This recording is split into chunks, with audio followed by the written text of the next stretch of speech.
capacity allocation rules that were developed by the energy regulator, and they were published for public comment. Yes, they were published for public comment. I would like just to introduce the members of the energy regulator that are going to be presiding as a panel, or that are going to hear the submissions today as the panel. Starting with myself, my name is Nomfundo Maseti.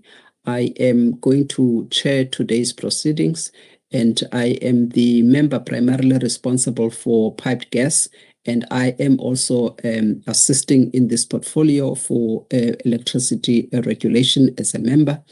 With me today, I am joined by other members of the energy regulator, and I would like to introduce them, starting off with Mr. Muzovukile Mkhize, who is the member primarily responsible for petroleum pipelines. Mr. Mkhize, would you like to greet so that the members of the public can recognize your voice when you speak?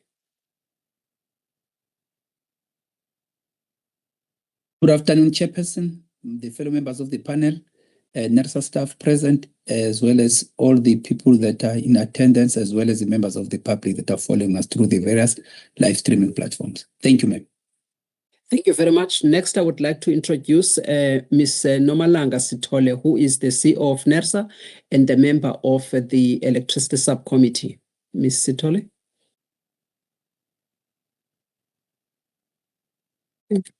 Apologies, Chair, my unmuting of the mic takes a bit long. Good afternoon to you and to the members and NERSA personnel, and to everyone who have joined us for this particular session in terms of the platforms that they are connecting from. Thank you, Chairperson. Thank you very much, Advocate Sithole. Next, I would like to introduce Ms. Tembeka Semane, who is the member of the energy regulator and also the member of the electricity subcommittee, as well as the various committees of the energy regulator. Madam Semane.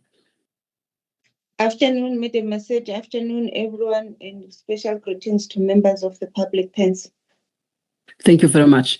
Members, as I indicated, just for the record, the public hearing today is to consider oral submissions that are made in respect of the initiative taken by the energy regulator to develop and publish grid capacity allocation rules. Today's public hearing was published in various newspapers, inviting stakeholders to make submissions that will assist the energy regulator in understanding what are some of the issues that may be critical for the process that we have embarked on, so that the energy regulator can make an informed decision on the matter that is before us.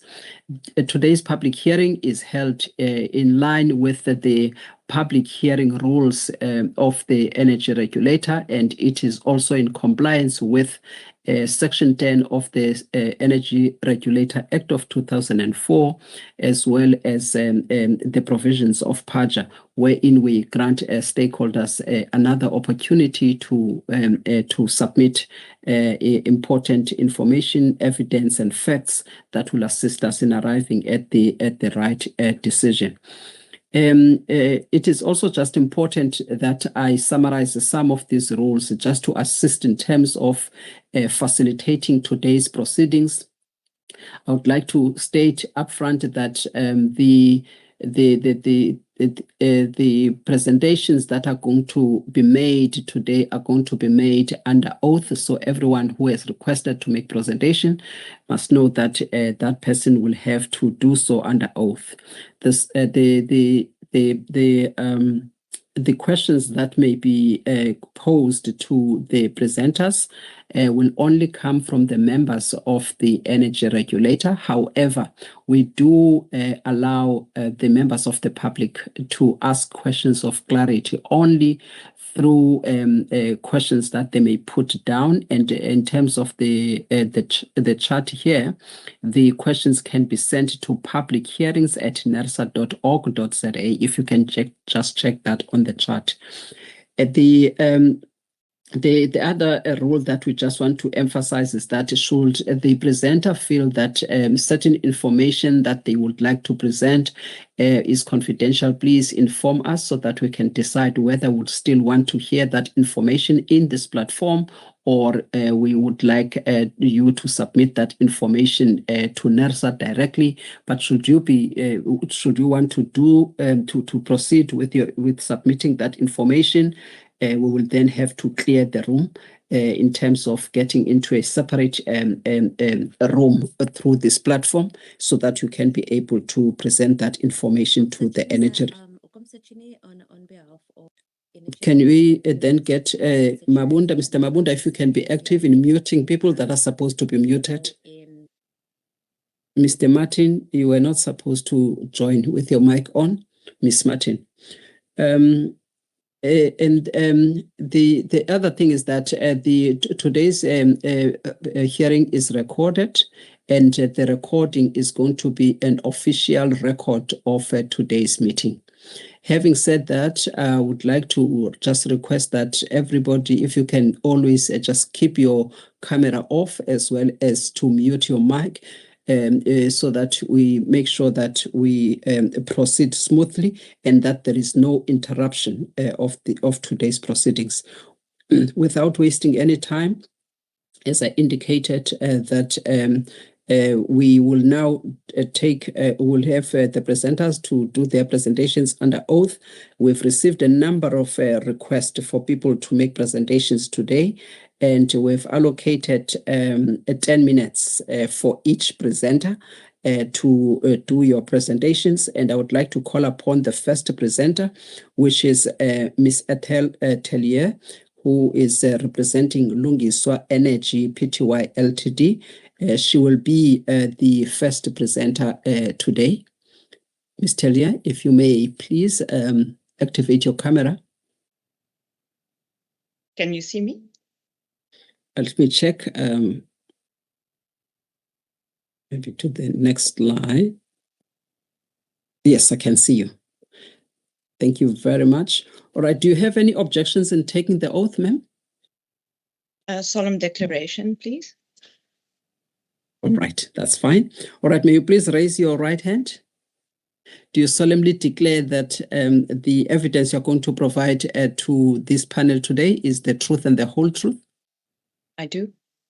Thank you very much. May you please state your full name and your designation at Lungiswa Energy. Thank you. My name is Ethel Tellier, and I'm Managing Director of Lungiswa Energy. Thank you very much. You may start with your presentation, ma'am. Thank you. You indicated cameras off. Shall I do that to save bandwidth? You may do so. Thank you. Okay. Thank you. Just to make it easier for everyone. Yes, I first want to thank NERSA for conducting a public consultation process. I just have to give some disclaimers. I will be giving opinions today, so not necessarily evidence. I also would like to not get sued after making comments here. Lungiswa Energy consists of a firm of experts. We are not representing clients today. We are here giving our opinions as regulation and competition experts. I must just put up front, we do have many clients that have had to go through DQOSA and ICGA processes. And so from that point of view, we have practical experience. We also welcome the process, which is unfortunately overdue, as the rules have been active for over 2 years without express NERSA approval. And we understand, Madam Chair, that you are acting, and so we appreciate that you've acted on this matter so quickly. I would like to frame my comments today in the context of the market reforms, and more specifically around competition issues. I'm also very heartened by the presence and the leadership on this issue by yourself, Ms. Rossetti, as we know you have a lot of experience in this regard. I think it's better if I have my camera on. I'm finding it difficult to talk without knowing people can see me. Yeah, okay, no, I just fine. wanted to Sorry, I just wanted to start off by saying that access to the grid is absolutely fundamental to the market reforms and to achieving not only government's policy objectives for the sector and the economy, but also for achieving the objectives of the ERA and the NERSA legislation and NERSA's mission. And I think we need to acknowledge here the unfortunate hand that NERSA has been dealt.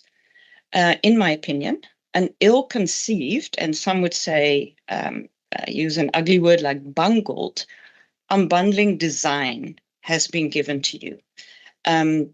Best practice internationally recommends unbundling the TSO. Why? To separate it from generation and retail stroke supply, which in South Africa is termed trading. The design of Eskom Holdings does not do that. It has generation with distribution. Distribution is also supply. We have trade with the trading with the TSO, and there hasn't been the most fundamental unbundling there, which is to separate the wires from other commercial activities such as generation and trading, etc. So this means that the incentives for the TSO are not aligned with an impartial allocation of their services to any and all eligible parties. And even if the TSO, so I'm saying incentives, I'm not saying that that's necessarily what they're doing or that I'm not alleging anything, but I'm just saying that even if the TSO were absolutely saint-like in its behavior, the perception would be there that there's bias, and that will suppress entry, investment and economic growth and job creation by the mere nature of it being a perception. Now, on the unbundling, I have to just state we understand NERSA cannot change this. This is not your fault. This is not your doing. You just have to deal with it. So what we want to focus on, and I know that very often people expect NERSA to do things that are not written in your mandate. And we understand if it's not in your mandate, you can't do it. So I want to focus on the things that NERSA can affect and can do in terms of the grid access rules.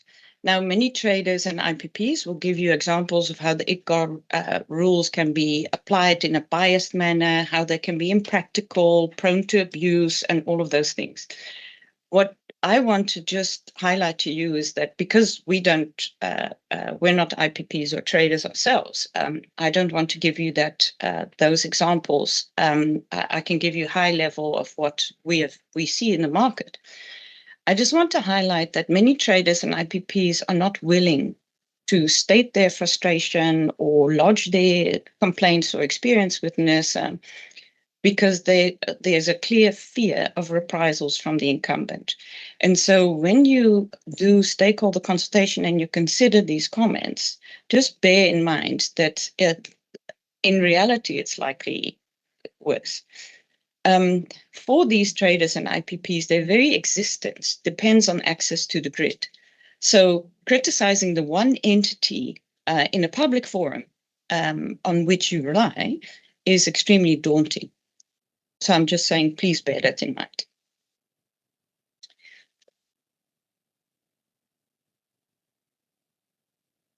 What NERSA can do to improve the grid access issues is, in some senses very difficult and in other senses very straightforward.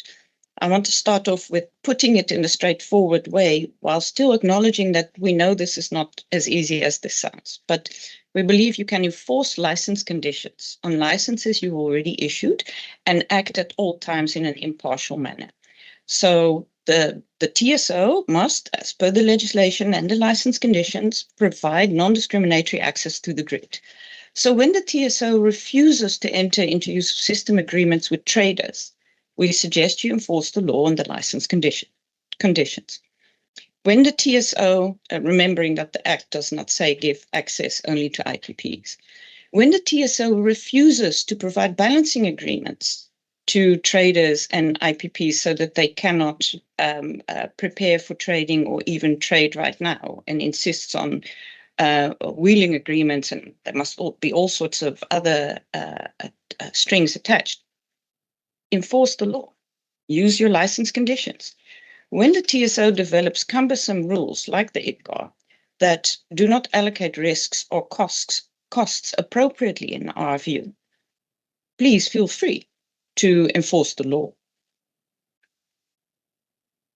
and prescribe those rules using your expertise, your resources, and your processes. We know NERSA has these skills and the mandate available to it. It might be very daunting, but please remember that the industry looks to you to provide that guidance and to take those bold steps where they can't. We simply cannot live in a situation where the incumbent sets the rules for itself. The consultation document asks very pertinent questions by NERSA about transparency, the principles for access, etc. They're all very good questions. And I hope that the presentations and written comments will assist in answering them. So then we hope that after you prescribe the access rules as NERSA, not as the grid code committee, not as the TSO, you're not rubber stamping, you are prescribing them, and then please enforce them. Make sure what NERSA can do in this regard is make sure that there's a dispute resolution system that is ready to start work on day one. Indicate, for instance, to the TSO that changing BQ requirements along the way, along this 18 months or so process, is unacceptable. We also suggest that it is within NERSA's mandate to prescribe a methodology for connection costs that is less onerous and more in line with international best practice of shallow connection costs. We believe that you can hold the TSO to account on how it manages this queue for access. We also think it's important to highlight that the scope for fraud and corruption is enormous when there are opaque rules and circumstances in a grid supply constraint situation. I also want to deal with the elephant in the room. It appears that Eskom distribution in particular has conflicting incentives. We understand that the license issued to Eskom distribution is transitional and is not exactly as envisaged in the ERA. Now, I've brought this up in our interactions with the NERSA licensing staff many times, and I get the impression that the issue is that the minister has not gazetted the end of the validity of these licenses in terms of 36. Understand, again, not NERSA's fault, but we do believe that NERSA has enough standing and an advocacy role and respect in the economy to make it clear that this is necessary. Please, Minister, can you, so that we can fulfill our mandate and bring about the market reforms that government has approved. And so obviously the current High Court review application is by Eskom as a case in point. In my opinion, that is something that people could see as an example of anti-competitive conduct, or that people could interpret as a means to intimidate entrants and create further barriers to entry. That would clearly need to be established, and we would also encourage the regulator to work with competition authorities in that regard. Allegedly, I hope you heard allegedly. NERSA can remedy this, we believe, not by imposing additional trading rules that will hit new entrants and small players the hardest, which is clearly what the incumbent would like you to do. And that's why we also said in the trading rules workshop that we don't understand why we need these rules. You have license conditions, please enforce them. The traders and the IPPs are not confused about what they can do. It is the TSO that is not providing the tools for them to actually implement the activities for which they are licensed. And we would also encourage you to regularize the licenses issued to NTCSA and Eskom. Lastly, I know I'm going to run out of time very quickly. I just want to implore NERSA to regulate without fear or favor and not go along with the hype or drink the Kool-Aid, if I can put it like that. When applicants come to NERSA for a license, and I do this a lot, and I'm aware regulator members are not in the room when that happens, I believe they should be supported and they should be welcomed by NERSA. And I just want to highlight that for our pipe gas clients, for instance, we do have that experience at NERSA. NERSA says, if we can assist you, please let us know. I don't have the same experience with electricity. We are told that my clients are told you must comply with these requirements and sometimes very whimsical requirements of the incumbent before we will even consider your application. So that's erecting a double hurdle. Whereas the applicants might say, but this requirement by the incumbent is not very fair and is stopping us from obtaining access. We then can't proceed with our applications. NERSA should also treat all applicants and licensees equally and fairly. So you will have heard me say this many times, traders currently have to have a customer and generation schedule attached to their license, and they cannot trade unless and until that schedule is changed. I want to just point to the practice in pipe gas where there's no such requirement. We don't know why there's that requirement. We think it is cumbersome and a barrier to entry, but also what it does is it is not applied in the same way to other licensees. For instance, Eskom Distribution does not have such a schedule. We also believe they hamper competition. We would also like to ask that you don't tell applicants to meet higher and different standards than the incumbent. And that they have to jump through hoops that are erected by the incumbent. And this is where the access rules are so important. We look to NERSA to enable entry, to make these access rules unbiased and impartial. A good first step would be obviously to take ownership of the grid access rules as NERSA, impose timelines and expectations not only on the applicants but also on the TSO. I just also wanted to highlight that there's a lot of support for NERSA in the market. We all look to NERSA to take on these powerful interests and do sometimes very difficult things to protect the competitive process. We know that you're getting slapped with reviews left, right, and center, and we hope that you will continue fulfilling your mandate without fear or favor. We also want to just state, and sometimes people are very critical of the regulators. Sometimes it's because they don't know what you can and can't do. But we believe that NERSA has the skills and the mandate in electricity regulation to level that playing field and to create lasting change in the electricity supply industry for the good of the sector and for the good of the country. Thank you so much for your time and for the opportunity. Thank you so much, Ms. Tellier, for your presentation and for all of the insights that you've shared with us today. We are going to have questions of clarity and also maybe some questions where we would like you to sort of have some suggestions in some of the issues that you've touched on.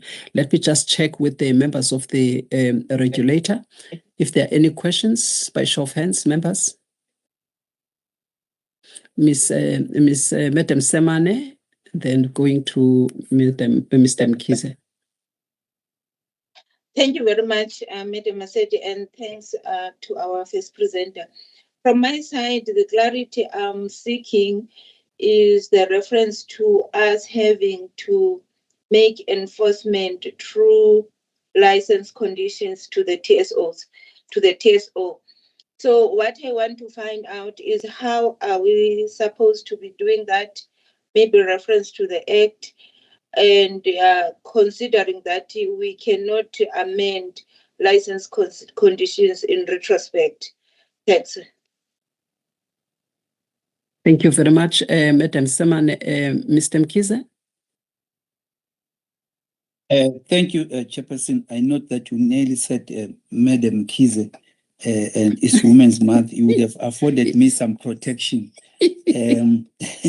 Yeah. Thanks, Madam Telly. I just would like to understand from your side the issue of perception of bias, to say that you've got the rules and then the mechanisms will still be from the licensee, the TSO. But now the thing is that what else do you think that we needs to be done to further reduce the bias. Maybe one would say, do we have to then consider their mechanisms and confirm if they are compliant? For example, I just would like to know what further needs to be done, especially since you also mentioned the issue of the skewed balance of power. Thank you. Thank you very much, Mr. Mkhize. Let me go to Advocate Sithole. Thank you, Chairperson, and thanks to Ms. Telja. And Ms. Telja, one of the points that you have highlighted in terms of what the regulator can do, you indicated that the regulator can prescribe connection methodology, can prescribe a connection methodology. So the point that I want to get from you is that what is the critical points that you believe in that particular methodology should be covered by the regulator, such that whatever needs to be regulated by the regulator is done in a proper manner and in the interest of the industry as well. Thank you, Chairperson. That is just a point of clarity from my side. Thanks. Thank you very much, Advocate Sithole. So today, Ms. Telje, the panel is dominated by women, and I'm sure you will appreciate that. But from my side, just to tap into your experience in the regulation of markets, not only here in South Africa, but also outside of South Africa, just the issue of two issues around these rules. One is first come, first serve. And then the second one is first ready, first serve. Those are quite big issues, as you will appreciate as a competition economist, with regards to not just to entry, but also some exclusivity of some sort. I think you will appreciate the competition harm that each of these rules might have from a practical point of view when they are executed. May you please just tell us your understanding of this and what potential harm each of these two rules may have, so that NERSA can have a benefit of what stakeholders are thinking around this from a viewpoint of a potential harm in granting access. Then the second thing that I would like to understand is on the issue of transparency. And as I'm going to ask this question on the issue of transparency, I am mindful about making sure that we reduce regulatory burden as the regulator. But just in the interest of transparency, do you believe that it will be critical that the allocation mechanism that will be used by the transmission companies should be published, not necessarily to come to NERSA for approval, as I'm mindful of regulatory burden, but just for transparency purposes in terms of the allocation mechanism, so that for compliance, somebody's mic is on, please.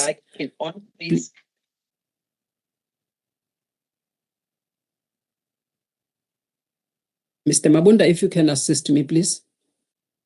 So that we can be certain about whether or not the mechanisms that are imposed by the parties out there in the market, they comply with these principles that are going to be in these rules that are designed by NERSA. So that is important. So I just want to find out if you believe that they should be published. The rules themselves. Then the last point from my side is on the issue of license conditions, just to understand what are some of the things that you believe we could put in the license conditions for the system operator. Just to make sure that those things are key in terms of trying to curtail any exploitation and potential exclusivity. and denial of access, a constructive refusal of access. Thank you.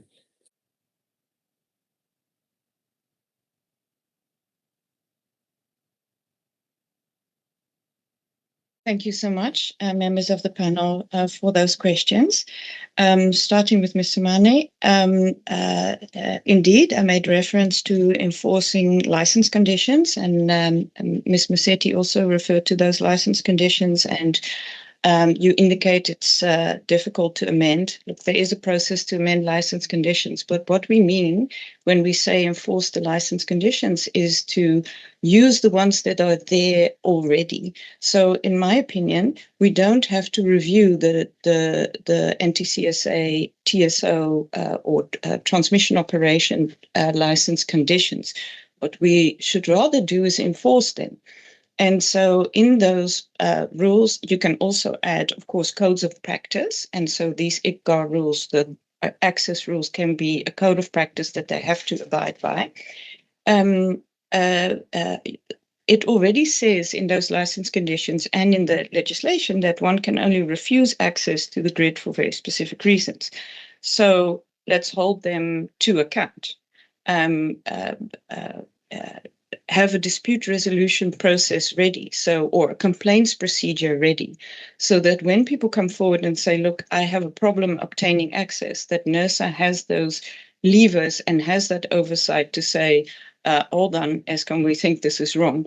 For instance, Eskom does not provide use of system agreements to traders. That is not in accordance, in my opinion, with international practice. It is not in accordance, in my opinion, with the objectives and the structure and the system enshrined in the Electricity Regulation Act that has been there, by the way, since 2006. They should have had these agreements by now. So NERSA doesn't have to just accept what the TSO says. They say, this is our system. We don't want to do it any other way. We combine connection with use of system. We do this, we do that. We're just making it really hard for traders to obtain access. You don't have to accept that. You can prescribe and tell them, no, here's the rule. We want you to do this differently. And I think the same holds for the areas around the grid code. Then Mr. McKeither's question around the issue of perception and bias and what can NERSA do, seeing that the market structure is what it is, the unbundling and the juristic entities or the juristic persona of the state-owned entity is what it is. We totally understand. What I think would go a long way is for NERSA to say, these are no longer Eskom's, for instance, these are no longer Eskom's grid access rules. These are the grid access rules. And we're not only putting requirements on the access seekers, we're also putting requirements on the TSO. There are timelines. You should do this. There are rules where you inform NERSA if there's a problem and you need to bump somebody down the list or there's some other reallocation, so that this is out in the open and you have that oversight. Not everybody has to know everything and see everything, because there are, of course, confidential matters there as well. But you must be able to see those things. I'm also happy with the question from Advocate Sitola regarding the tariff methodology on connection tariffs. I didn't have time to put it in the presentation. I thought it was off topic.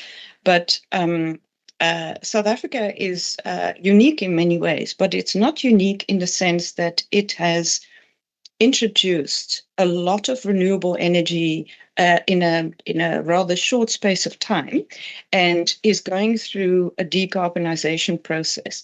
What has happened in many, many countries is that the traditional load centers are not where the best irradiation is, or where the best renewable energy production is, or where historically your coal-fired electricity generation would have been. And so by prescribing deep connection costs, you are saying to the IPPs, you cover everything, and you don't basically benefit from the network that has already been funded by others, because we want you to pay for your own new connection. Now, the alternative way of doing that is to have shallow connection costs and to review that methodology in which you socialize the costs. and you then have everybody pay their fair share. Sorry, I think the bandwidth is not great, so I'll just have to switch off my camera. I apologize. Everybody pays their fair share. And so what they've done, particularly in the EU, is they've said, no, we can't have, firstly, we can't have deep connection costs because it is a barrier to entry. Secondly, we can't have deep connection costs because most of these deep connection costs affect renewables, and that would be a bias against renewable energy. So what we would really like to see, I suppose, is a change in the grid code, where NERSA takes ownership again of that methodology of connection costs and says, we want this done differently. There is a perception in the market right now that grid connection applications are used as a way for Eskom to implement its transmission development plan. And so if there's not enough funds for transmission development, a solution can be found in different areas. All right, I hope I answered that. You'll let me know if not. Ms. Masetti, you had a very specific question about first come, first served versus first ready, first served. And of course, with first come, first served, we know that there's a risk of hoarding of capacity. And, this is recognized internationally. What typically is employed in those instances is a use it or lose it condition. So that if you are not able to take up the capacity, you are bumped down the queue. Where I think we have a little bit overzealous implementation of those requirements by the anti-CSA is that it seems that you have to comply not only with paying a deposit and being ready, but you can be moved down the queue because you want to, for instance, move your commercial operation date. Sorry? Okay. You want to move your commercial operation date. Okay, thank you. You want to have a small change in your commercial operation date. Industry players have indicated to me that very often they are told they can't do certain things. They must tell the grid company. Now, bear in mind, this is the grid company. They must tell the grid company who the customers are for electricity that is to be generated from facilities that are yet to be constructed. Why? That is commercial information. And I've asked engineers and other experts, does the grid operator need to know who the customers are because of management of the grid? And the answer I always get is no. So why are we allowing the grid operator to ask those kinds of questions? So the potential for abuse in first come, first served, and also first ready, first served is always there. So what I would suggest is that, we have a bit of transparency, which gets to your next question. Yes, the allocation mechanism must be public. It must be developed. I believe it must be scrutinized and prescribed by NERSA. And then there must be oversight where Eskom has to account to you. Okay, we had this queue, but this happened and that happened, and so that you will know why people are being moved. Just bear in mind that there's because there's so much at stake, there is scope for fraud and corruption there by all parties.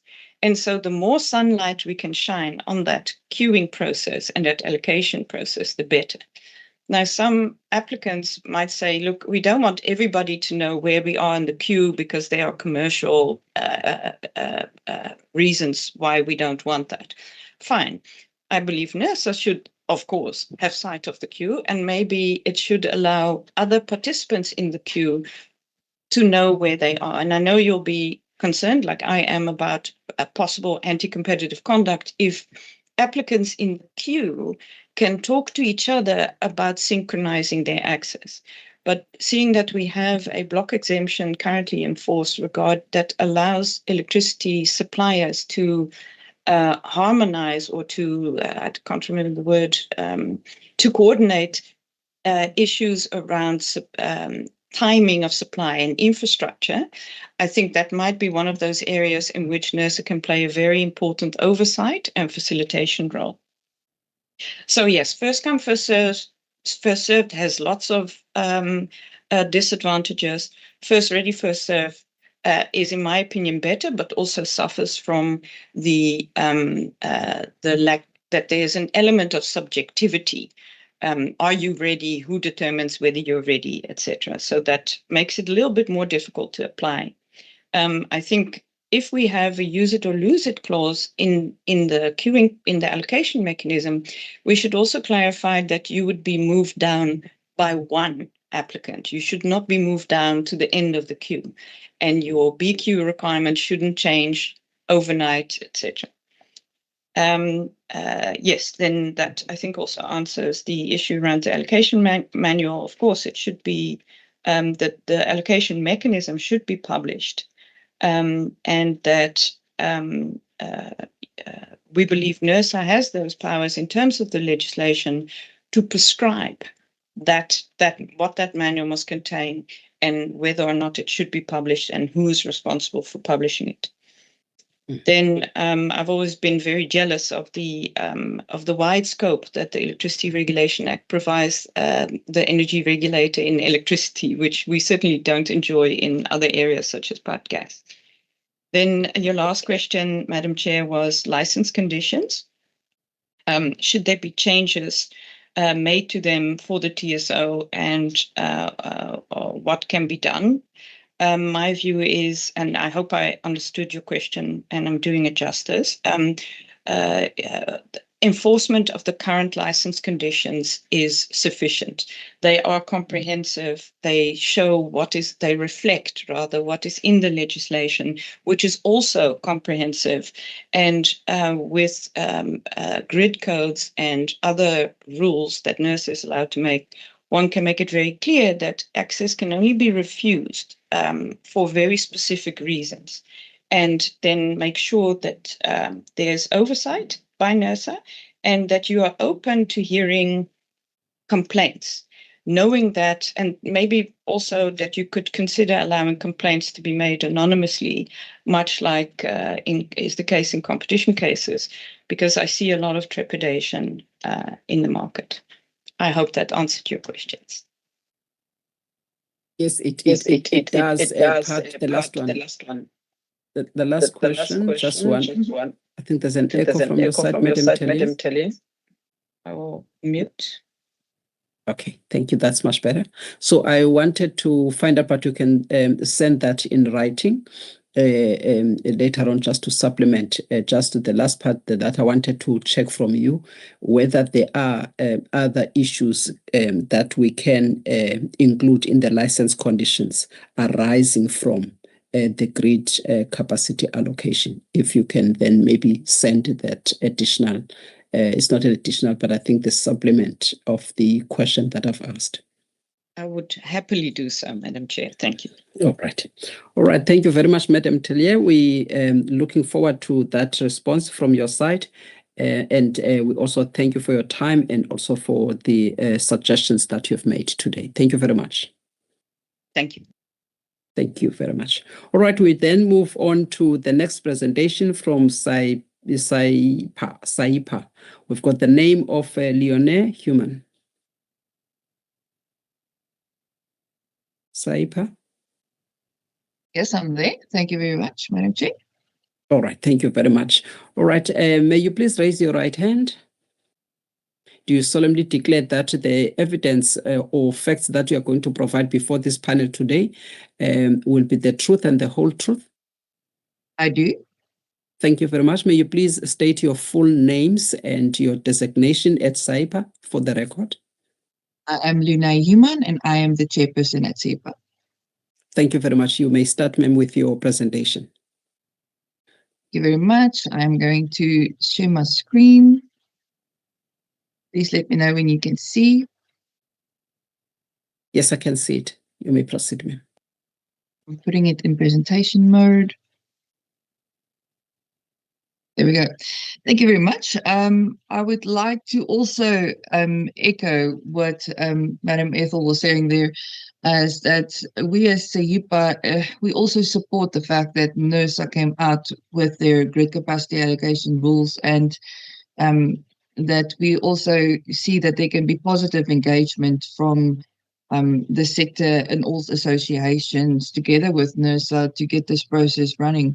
And even before NERSA released their draft capacity allocation rules, we as SEIPA, we were already participating in consultation processes with Business for South Africa in the NECOM 2.0 Workstream 2.2 that is facilitated by the Energy Council. And these engagements were also centered around raising concerns of the current IGCAR process from Eskom. And these concerns were also taken from what our members were saying and issues raised from their side, as a lot of our members are also taking part in these processes with projects that they are taking through to Eskom. So a lot of the information that we actually brought through our submission was from actual experiences that were raised. So in our submission regarding the principles of the grid capacity allocation rules and how we think that these principles of non-discriminatory access should be based on the principles of first ready, first served, we believe it can offer a functional framework for allocation, provided it is applied with transparent guidelines and well-defined rules that reduce ambiguity. The rules should set a readiness benchmark that all applicants are required to demonstrate. The core principles should, however, be that after projects have demonstrated they meet the readiness requirements, their rankings will be determined only by their submission order and no other criteria outside of the established rules, meaning that during the process, no additional rules should be added and played with, and the rules change as the game is played. Applicants should be assured that their application will be handled in a set order relative to others, and that as long as they meet their submission deadlines and respond promptly to any NSP requests during the process, their place in the queue will be secured. Applicants who do submit earlier must keep their priority in the line of submission if they meet the readiness criteria within the required deadlines and receive their grid confirmation allocation letter, even if applicants who applied later than they have move through their steps more quickly. Once in the application queue, applicants cannot advance their positions solely by completing their actions faster. And then lastly, on this point, financial guarantees can help to manage the risks linked to speculative applications with the terms documented in a guarantee agreement, if that is something that can also make secure that people do not hog the grid, as what most of these rules are trying to prevent. Regarding the second question of connection process requirements, and if we think that the process is adequate and relevant, specifically to points like the construction start date, we do not believe that it is adequate and relevant at this stage in the process, as at the CL stage of a project, the construction start and end dates are estimated. And after the CL acceptance and during the BQ process, a clearer understanding of the final scope of work and the relevant requirements thereof are derived and based on this. A more accurate date at financial close stage and the relevant milestones can be set. Similarly, we believe that it is actually adequate and relevant for supplementary regulatory approvals and clearance documents to be submitted at this stage of the application process, as some of these approvals, like for example, the environmental approvals, will show a project's readiness and demonstrate that the project is actually going to continue or not in the process. When it comes to the necessary contracts to show that construction is or will be in place on time, we do not believe that this current process is adequate and relevant, just because this output forms part of the financial close process that falls within the BQ phase of the process. Only preliminary layouts and designs would be done at CEL stage. Therefore, it will be premature to engage with construction contract negotiations before knowing the final scope of work or if the grid capacity will actually be available.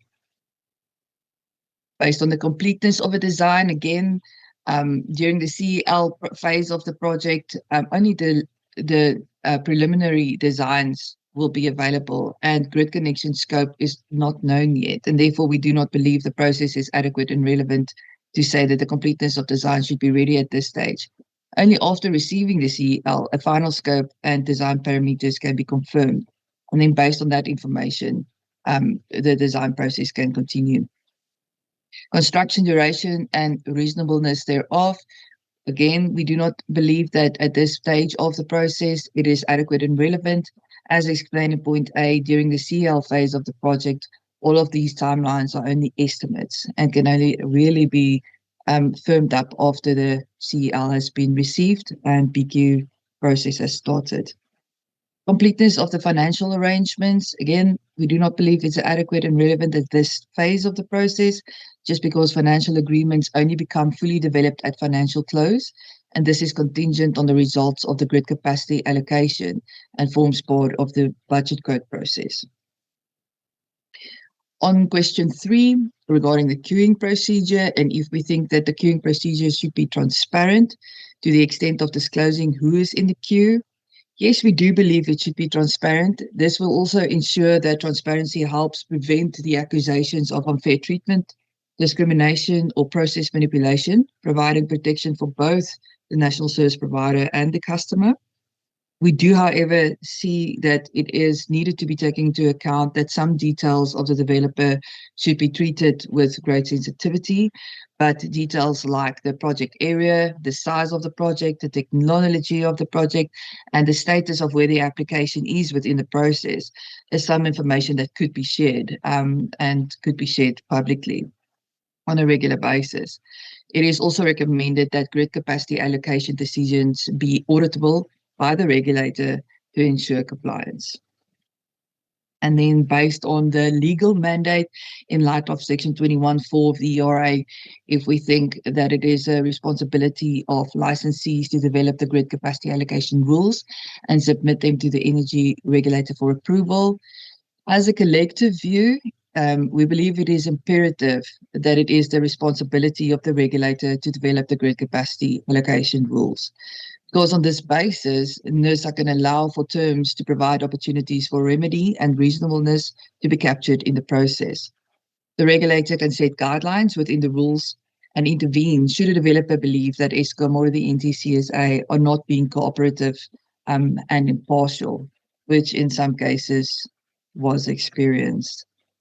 Lastly, a few points that has been highlighted from our members that's been experienced currently, and also what they are putting through as suggestions that the regulator can utilize going forward as part of their setting up of their rules is we do advise that NERSA do consult with the Grid Code Advisory Committee as an active participant in deriving these rules. They can really assist to bring pragmatic solutions to the table. There are concerns regarding the off-taker requirements, that is for the full maximum export capacity of the project at CEL stage. We note that this is both to support the exclusion of any maximum export capacity versus NMD requirements from the grid application process, and to ensure the issue is rendered irrelevant by excluding all off-taker information from the CEL application process phase. We do believe this is a topic that can be further explored in the BQ phase of a project, mainly because in the end, that is where it sits and where it suits the project. A PPA is inherently contingent on securing grid access, and that is both confirmed and bankable. So if the grid allocation process in turn makes grid access conditional on terms of a PPA, it creates an inherent iterative interdependency. Because of this, a strict PPA threshold cannot be consistently applied. This may result in varying levels of certainty and risk across different procurement mechanisms. Such unnecessary complexities should be eliminated to streamline the process, especially in the beginning of the application process phase. Other mechanisms, like the applicant being a market participant in SOEM, should be considered with the move towards a market-orientated system. And then lastly, concerns regarding submitting discretionary information requirements of off-takers at CL stage of a project. That is not, we don't see it as a requirement to be determined for project readiness. So I think all of these mechanisms in the end count together as reasons for us to support the process that NERSA is in, but also in how we foresee we can assist as a broader group of association members to continue and in assisting with being a more aligned process going forward for all. Thank you. Thank you very much, Ms. Human. I just want to check if the members of the panel have questions of clarity by show of hands, members. Mr. Mkhize, you may go ahead, sir. Thank you very much, Chairperson. Thanks to the presenter. I've just got two questions from my side. One, because the issue that you've raised regarding the requirements, it raises a chicken and egg situation. With regard to the issue where you're saying grid capacity, grid access should preceding construction. In other words, do you foresee a situation where delays in the construction then would result in one being overtaken in the queue, and even a situation where there's possible substitution if the construction is not panning out as was promised or envisaged? And then two, do you have any comment around the possible evolution of the rules as the market evolves? Maybe if there's some key points where you think there would need to be changes that are not necessarily disruptive in nature, but are helping in terms of getting to an electricity market. Thank you. Thank you, Mr. Mkhize. Any other question? Thank you. I think that's the only question that we have, ma'am. Thank you very much. Mr. Mkhize, I think if I understand your first question correctly regarding, do I foresee that you can be kicked out of the queue if your construction is delayed? I do not think so. When it comes to grid access, as soon as you have your grid access and your grid access confirmation letter, the whole process to get your construction and your whole construction plan into place kicks off. And as soon as you are in that phase of the process, I do not foresee that you can be kicked out of the queuing process either, just because of the fact that you have the access, you have confirmation, your construction process starts, and you can continue. As soon as you are in construction there and you are busy with that, I do not foresee that you can stop the process unless there is really big challenges happening. But then you will be in liaison with the NTCSA and there will be mitigation measures. But there shouldn't be a reason why you should be losing your grid access unless the project totally fails and is taken out of the process in total, which would then deem the project not going forward. So in that question, I don't see. I hope I understood your question correctly. If I didn't, please let me know. Second to that, I do believe that the rules should always be evolving as the market continues and as the market keeps on evolving. So I do foresee that in the next few years, especially the next one coming, and as the electricity market is evolving and the day-ahead market and the market participants and everything is coming out, that we should evolve the rules as they go, but to the extent where it is not actually hampering the process and making it so difficult to come into the initial phases of an application process that it halts the process. So yes, I do believe there should be evolution as we go, but not to the point where everybody should always change the rules to the point that they cannot continue. Thank you very much, ma'am. We appreciate the response. And we also appreciate the time that you have taken so that you can share your views with us. And I'm hoping that the presentation that you made, a copy of it, you have also submitted it to Mr. Mabunda. We'll appreciate that. I will do so. Thank you. All right. Thank you very much. All right. Then we now proceed to the next presenter. Just want to check because the next presenter is NOAA Group. I've got the name of Andrew Taylor.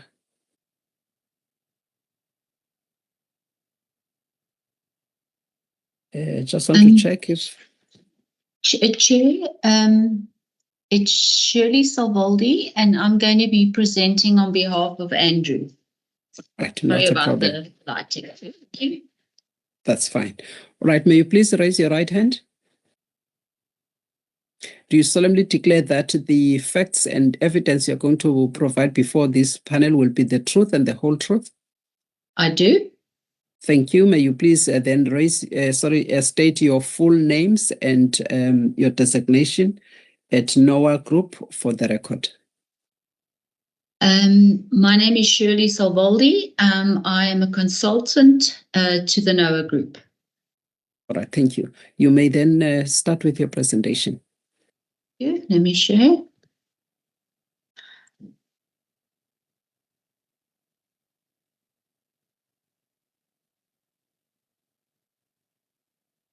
Chair, please confirm if you can see the presentation. Yes, I can see it. Thanks. If you can just put it on presentation mode, please. Yeah, I've done so. Thank you, Chair. If it's okay, I just want to close the camera because I think the lighting here is very bad. If that's okay? Yes, it is okay. That's fine. Thank you.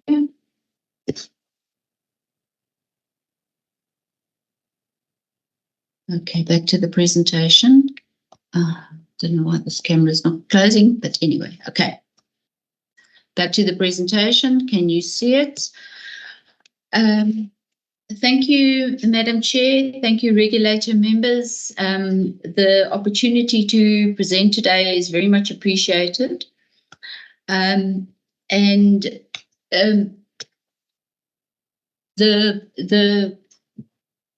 The positivity of NERSA putting out these allocation rules, we do note a lot of people are referring to them as access rules, but we do note the NERSA actually refers to them as allocation rules. But let's just do a quick introduction in terms of who NOAA is. NOAA was established in 2022. It is an independent power producer and also a licensed trader, and has a pipeline of 2,000 megawatts and also a significant pipeline of PPAs in place with a portfolio of off-takers around South Africa. So, Chair, we thank NERSA again for this opportunity to provide feedback and for the time that is given to considering our response. And appreciation is further that this commitment to transparent stakeholder engagement and in particular the pursuit of fair and non-discriminatory allocation rules. NERSA, we think it's very important that by addressing these grid constraints through such structured rules, NERSA is paving the way for much more efficient, orderly integration of new generation capacity. This will foster investment confidence and support South Africa's broader energy transition goals. And it is, NERSA is required under the EPP to develop such rules. For example, the EPP says if network constraints cause congestion and wheeling parties are affected, then NERSA has the responsibility to develop a mechanism that would allocate network capacity between interested parties. Such a mechanism to be fair, non-discriminatory and transparent. NOAA has also provided full responses to NERSA on the document, that NERSA consultation document, and also on all the questions that were put forward. Our presentation is not to go into that level of detail, but just try and pull out the highlights of what we feel are the important things. So I think one of the big questions NERSA asked is, does NERSA have the authority to determine these grid allocation rules? And NOAA supports that NERSA does have the authority because this is actually supported by law. So in order to support a coherent regulatory approach, that there's consistency and standardization, we urge NERSA to consider the following. I think the presenter before myself touched on some of these aspects, and the concerns that there should not be arbitrary or even discretionary internal processes by NSPs. These need to be aligned to NERSA rules. And one of the proposals that NOAA has made is that NERSA actually needs to insert hard and fast criteria and also criteria that may not be considered by the NSP in deciding on grid allocation. And I think the important thing is this is allocation in order to get a budget quote. So it's not, and only after the budget quote does a whole lot of these other processes like appointment of contractors and so on happen. So yes, non-discriminatory access is required by law, the EPP, and also in the license conditions. And only NERSA may permit exceptions to this principle in terms of the Electricity Regulation Act. We feel that the grid allocation process must be aligned with NERSA published rules to ensure consistency and compliance. NERSA in their third-party access rules on wheeling did actually make such a statement that the NSP's own procedures, not rules, own procedures would have to comply with NERSA rules. And we feel that there's some very good statements in the third-party access rules which could potentially also be brought into the NERSA document. So the criteria for project readiness must be practical, transparent, and aligned with the typical project life cycles. The previous speaker spoke about some of the project, in terms of the project life cycle, you cannot be appointing contractors before you've been given grid allocation. There's other criteria that could be used to determine readiness. IPPs that sell to traders should not be disadvantaged by any grid allocation process. Grid allocation revocation, where an IPP may be removed from the queue, has to follow a clearly defined process and cannot be discriminatory or discretionary. And it must allow for a reasonable remedy period and also provide the opportunity to raise a dispute, not to be an automatic at the discretion of the NSP to remove a party from the queue. There has been some discussion on this in previously, that transparency in the grid queue is essential and the disclosure of parties and the allocation status must be enforced, taking into account any confidentiality requirements. The timelines and process for application adjudication also needs to be clear and transparent. I think there's a lot of frustration out there. For some areas, it might take 3 months, others 6 months, others 2 years. So I think there's challenges. So there needs to be a standardized approach. And it is accepted that the number of applications are significant. But again, this needs to be made clear, transparent, published. And then NERSA should be actively protecting the competitive market dynamics, support of new entrants, and enforce license conditions. I just want to touch on a little bit about the issue of first come, first served. And we do understand that first come, first served encouraged almost speculative requests and hogged grid capacity without actually projects being ready to proceed. So the NERSA rules needs to ensure that the projects that are likely to be completed will be put into the queue. And concentrating on the project readiness and not the commercial aspects. And I think who are the off-takers, what are the signed agreements, and so on. If we look at the preamble to the SA Grid Code, it actually states that the NTCSA, and we're assuming that this would apply for all NSP, shall show no interest in whose product is being exported. So the readiness needs to meet specific requirements that are related to the project itself and not the commercial arrangements around the project. So we just decided to provide some examples of what wouldn't work or isn't working and why. So the important one is contractor appointments being required before grid allocation. That is not a requirement to approve readiness because contractors are only appointed post-allocation. So once they've received a budget quote and they already now need to start putting plans in place to proceed.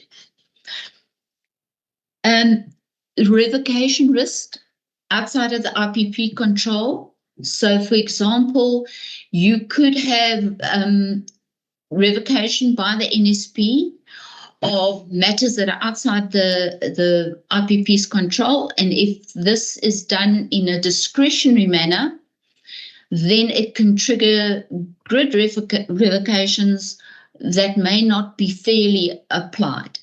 And this could be by no fault of the IPP.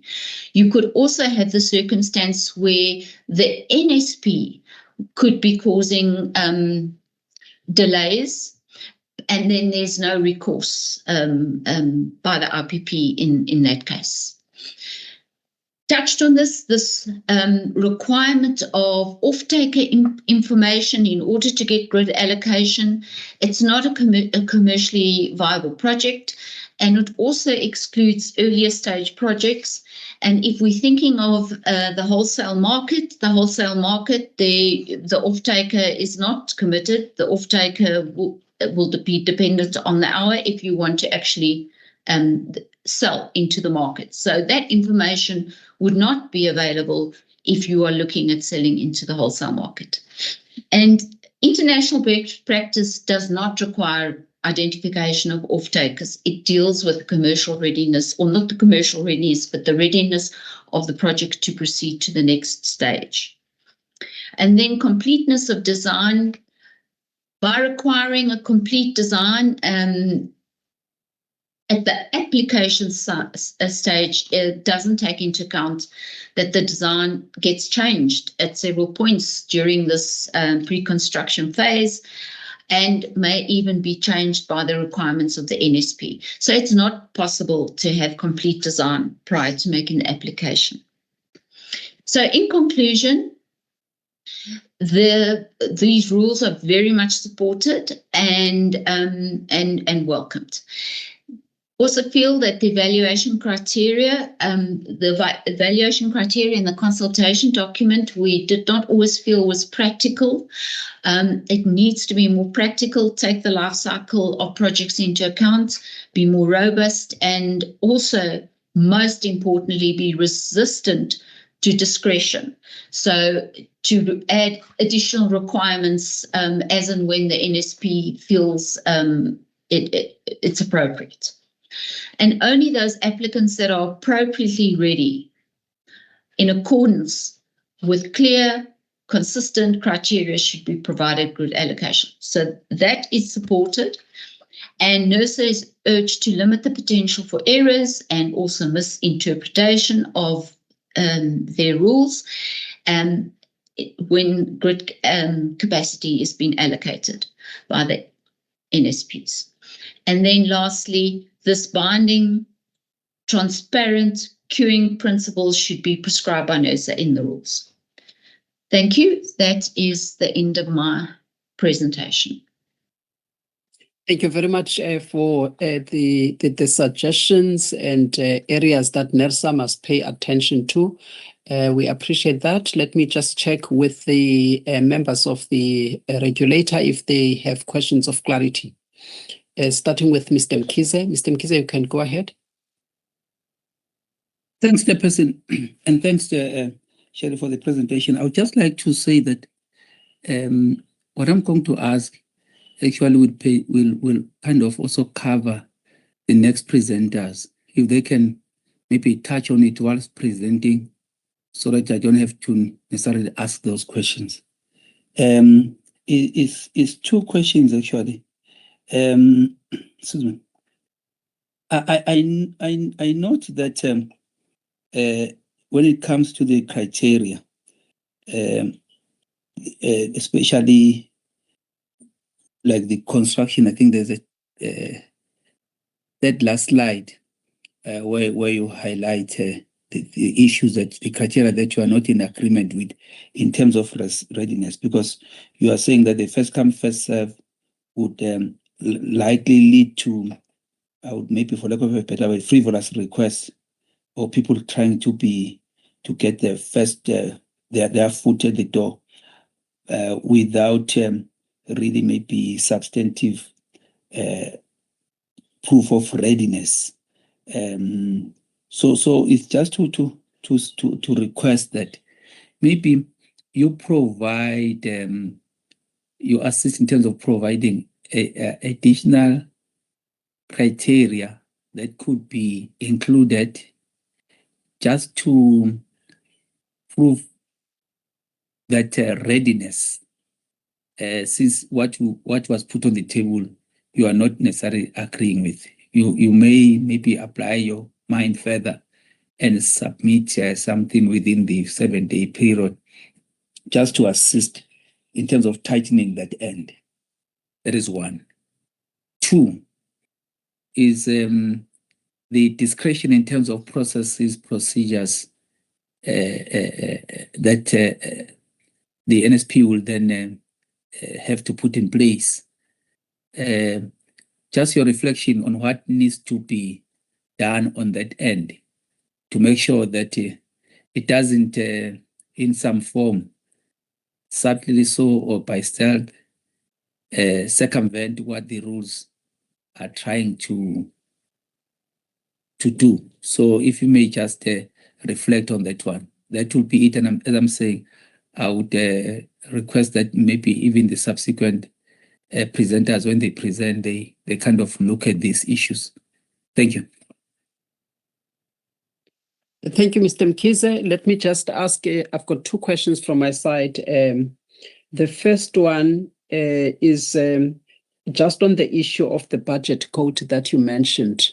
Are you suggesting that NERSA must put timelines within which the budget code must be made available to the requester from the NSP, from the system operator? Is that if you can just add that question to the list of questions that we've asked? That's the first one. The second one that I just want to understand from you is the sequence of which one comes first. Should it be the grid allocation that they secure that before the construction contract? Which one must come first? I see that you are making there's preference from your side. You're saying that there must be grid allocation before the contract for construction. But why is that critical? And what disadvantage arises from that? If there's no contract in place, yet a grid must be allocated. Let's just look into that and look at the disadvantage of that from the viewpoint of other players that might actually be even ready with regards to the contract. If you may just touch on those two as well. Thank you. Thank you, Madam Chair. To Mr. Mkhize, assuming on the first point that you raised, you'd like us to respond in writing. No, it did in its written comments to the consultation document did make some suggestions, but we will still follow up and provide any additional information if that's required. Then also the additional criteria, the issue around discretion in terms of procedures and what needs to be done to that end. I think one of the concerns from the industry is that the NSP could, for example, you could have a list of criteria that needs to be provided, and then the NSP could say, okay, we're not giving you grid allocation unless you provide us now with a letter from Department of so-and-so, which was not part of the original criteria. And it's not to say that that is maybe not important, but to me, to just be adding at discretion additional information that wasn't asked for in the beginning, it just adds further and further delays, creates further and further uncertainty. So I think also to that end, NOAA has provided in its written comments criteria that should not be allowed to be added. It doesn't mean that if the NSP feels that there is actually important criteria that wasn't considered, but then they must approach NERSA and get the rules amended. Then on the issue of the budget quotes and where the NERSA must put timelines, I know there are recommended timelines in the SA Grid Code, and in the distribution code, I think it's subject to negotiation, but there are quality standards in terms of timelines. I think the industry would love it if there were hard and fast timelines, but again, we have to consider the practicality that there might be reasons why those timelines can't be met. So I think that is something maybe we can also, as NOAA, go back and consider and maybe make some suggestions on that.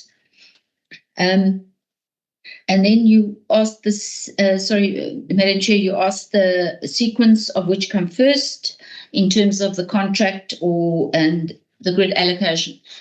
The problem with if you are going to go into a construction contract without knowing the technical details of your grid connection, because you don't know that. You've received a cost estimate letter, which is not binding. It's a very high-level scope. And by the time you do get grid allocation, the whole scope could have actually changed. You can only start negotiating with your contractors once you had received grid allocation, and that sort of sits with the project timeline. You could have preliminary discussions, you could have designs for your facility. Those all could be sort of pre-work, but you're not necessarily going to be able to have hard and fast contracts in place because you actually don't know what you don't know. Yeah. At that stage. Yes. You? Okay. All right. Is that all from your side, ma'am? That's all. Thanks. All right. All right. Thank you very much for your time, Ms. Shelley, and the input and also the suggestions. We appreciate your time and all of the input that you have provided today. Thank you. Colleagues, we're now moving on to the next presentation, and that presentation comes from Salga together with Ameyu. I've got the name of Nhlanhla Ngidi, as well as Professor Vali Padeyashi.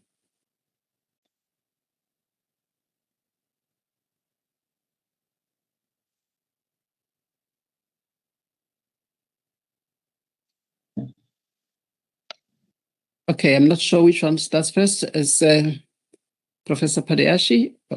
Yes, me. I'll start first. Right. Yeah. All right.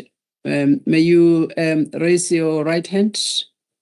Do you solemnly declare that the facts and evidence you're going to provide before this panel will be the truth and the whole truth?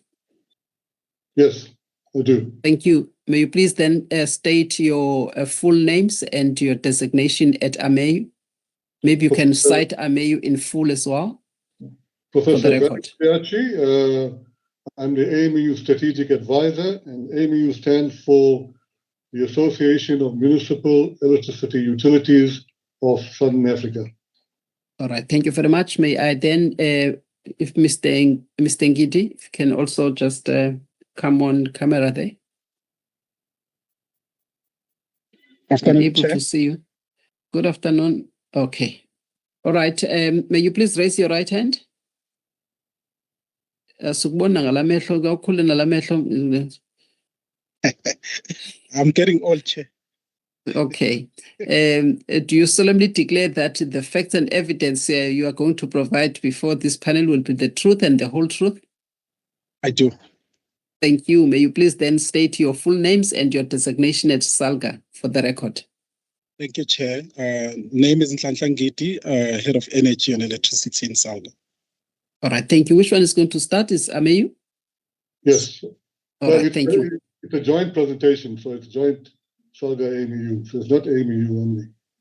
It's joint SALGA. Right. You may start. Yes.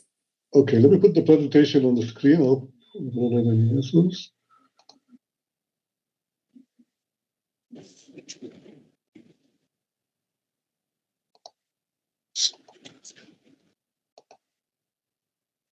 Can you see that, Chair? Yes, I can see it. Thank you. Well, can you still see it on presentation mode? Yes, it's yeah, it's not on presentation mode, but you can proceed. It is clear. Okay. Is it on presentation mode?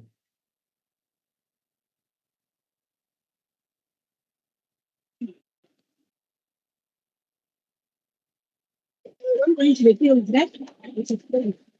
Okay, let me proceed anyway. Good afternoon, everyone, Madam Chairperson and members of NERSA, ladies and gentlemen.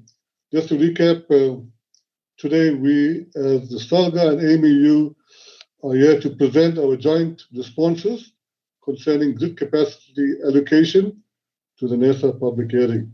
As indicated, I'm Professor Vali Padeyashi, the AMEU Strategic Advisor, presenting alongside my colleague Nhlanhla Ngidi from SALGA, the head of Electricity and Energy.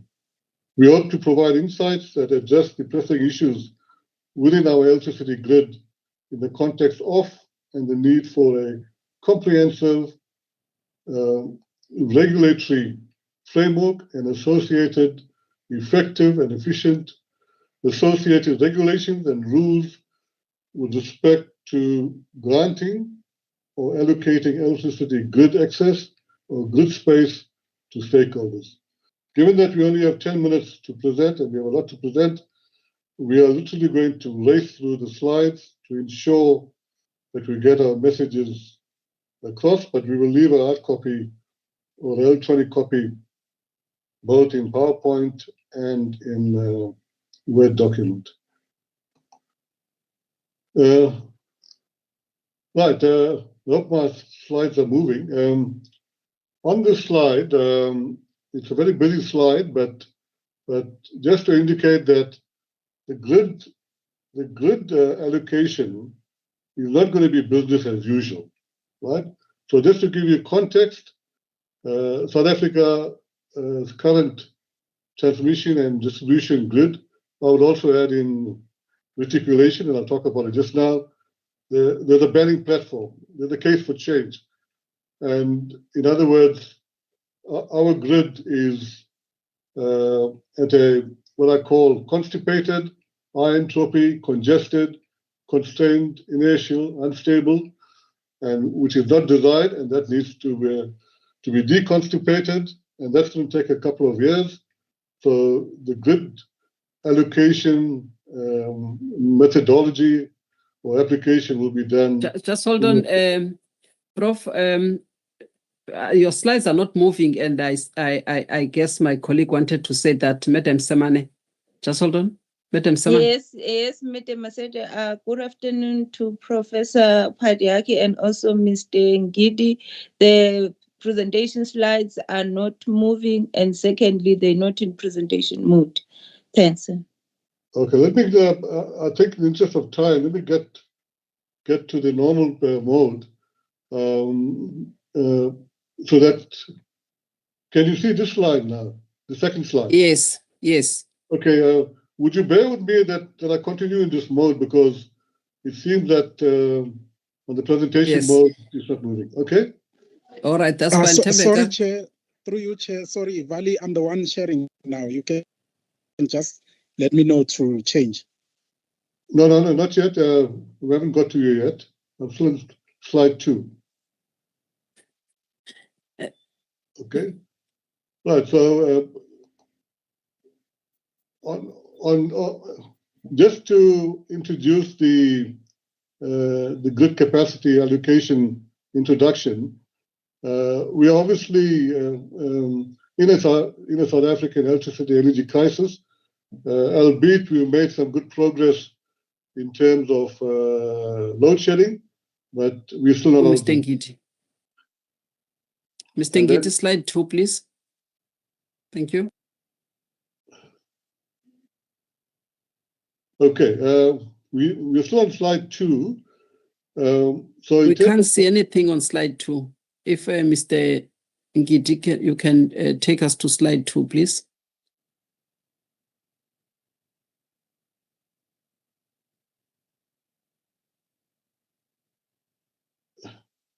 Apologies, colleagues. Are you able to see slide 2 from? Now we can see it. Yes, you may proceed. If you can just summarize on this slide, please. Okay. Thank you.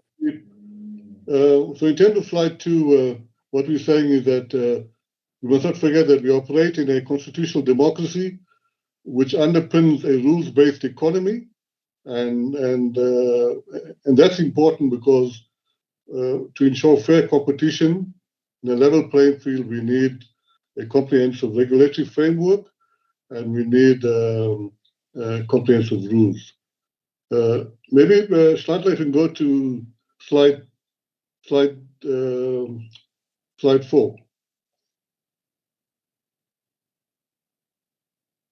Okay, are you on slide 4?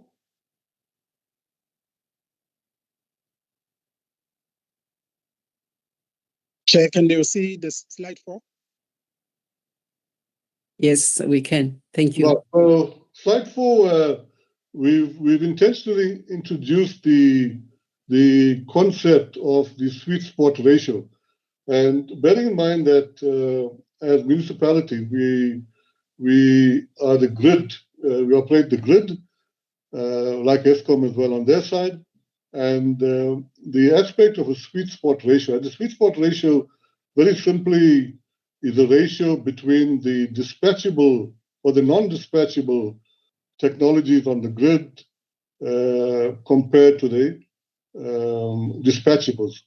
And what we're saying there is that in the allocation of grid space, we must just be careful that for grid stability, grid integrity, etc., there has to be a sweet spot, a maximum sweet spot ratio, which I've indicated right at the bottom there, where if that's exceeded, then the grid could become unstable and non-integral, and the system operator would bear that in mind. So in the grid allocation, the electricity distributors would take paramount in ensuring that that happens. Okay, so let's go on to slide 5, Shantla.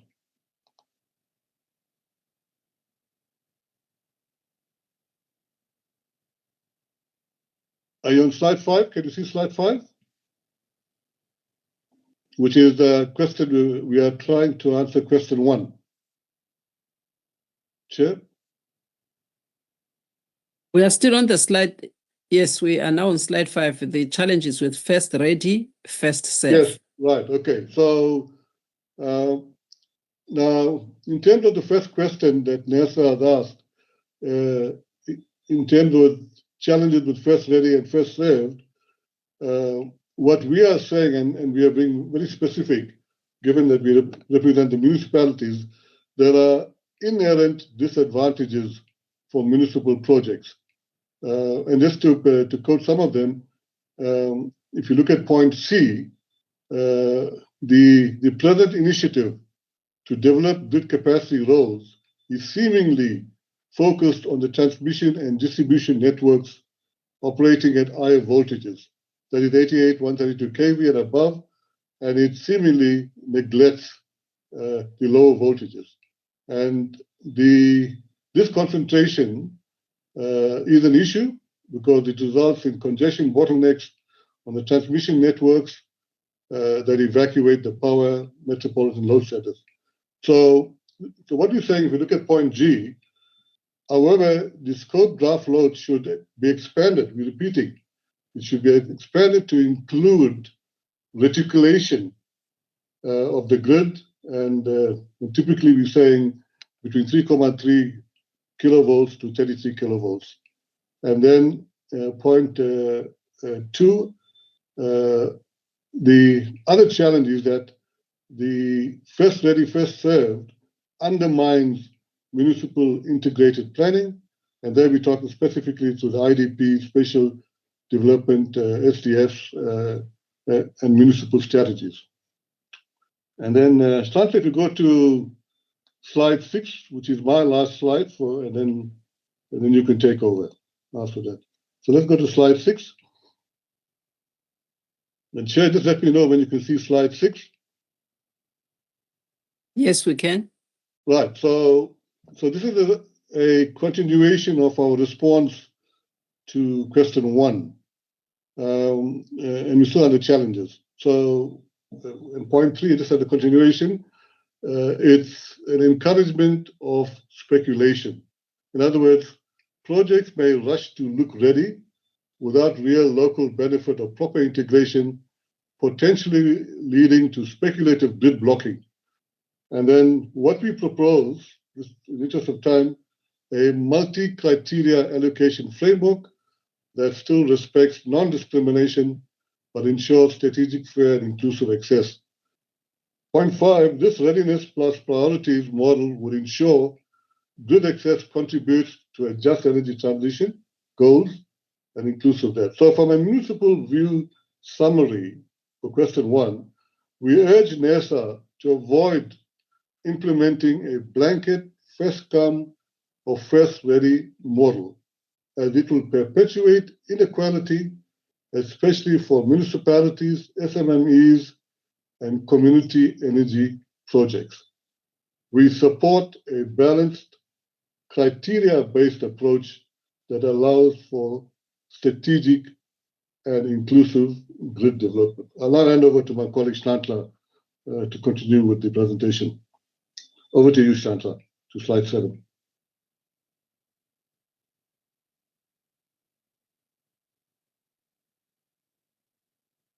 Chair, I'm on slide 7. Hopefully you can see slide 7. And apologies in advance. There will be some noises in my background. I'm in a public area. Apologies for that. So I think this slide now is going to, the measures that can be implemented to avoid grid capacity shortages while maintaining stability and reliability. So I think just want to emphasize on Vali's previous slides. I think while the rules are supported, I think there is dynamics when you look at ESCOM vis-a-vis municipality. The municipality obviously has a developmental mandate, and ESCOM, yes, they do have, but not like a municipality. A planning process of a municipality involves in a developmental agenda, which might include energy projects. And I'll make an example. City of Cape Town goes out for 300 megawatts, and they are doing their own procurement process. But as we know, the regulations that regulate procurement in municipalities can take quite long. So in that kind of situation, the first ready, the municipalities might actually be, they can actually be disadvantaged in terms of those projects that they would want to, procure within their IDP. So maybe you could manage such a thing through municipalities as, now being requested now to issue grid capacity assessment reports for their grids, and maybe within those they would expose the capacity that they have minus the 300 megawatts that they have allocated in the IDP. So I don't know, maybe I would like to hear what the regulator members think about that, because there are those projects that are within the IDP for developmental agenda, and they are within the procurement process, but slower due to regulations, and private sector might be a little bit faster, and that might cause a little bit of unfair competition there. Also, looking at the emphasis on technical and commercial readiness, these things are necessary, but we know what our country is special. Obviously, the more capitalized private developers will be fast movers in actually getting in around these technical commercial readiness requirements. I think Vali has already touched on the issue of the lack of alignment with the national and municipal energy strategies. City of Cape Town has an energy strategy, then energy plan. In that energy strategy, they've got, that energy strategy, it's a wish list of, a huge amount of generation that they want to have in the next 5 to 10 to 15 years. So how do we really take cognizance of that strategy and the plan of a municipality vis-a-vis the generators that from private sector that want to connect in the municipal grids? I think also Vali already talked to the incentive for distributed generation. That is where you find a lot of generation in municipalities.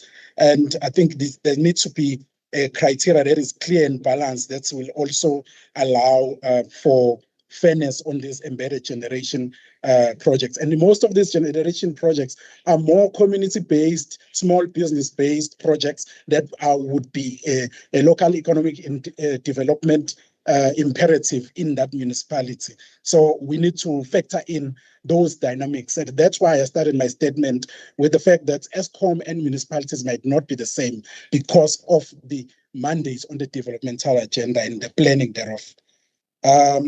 In terms of the summary, we acknowledge the relevance of the technical and commercial criteria.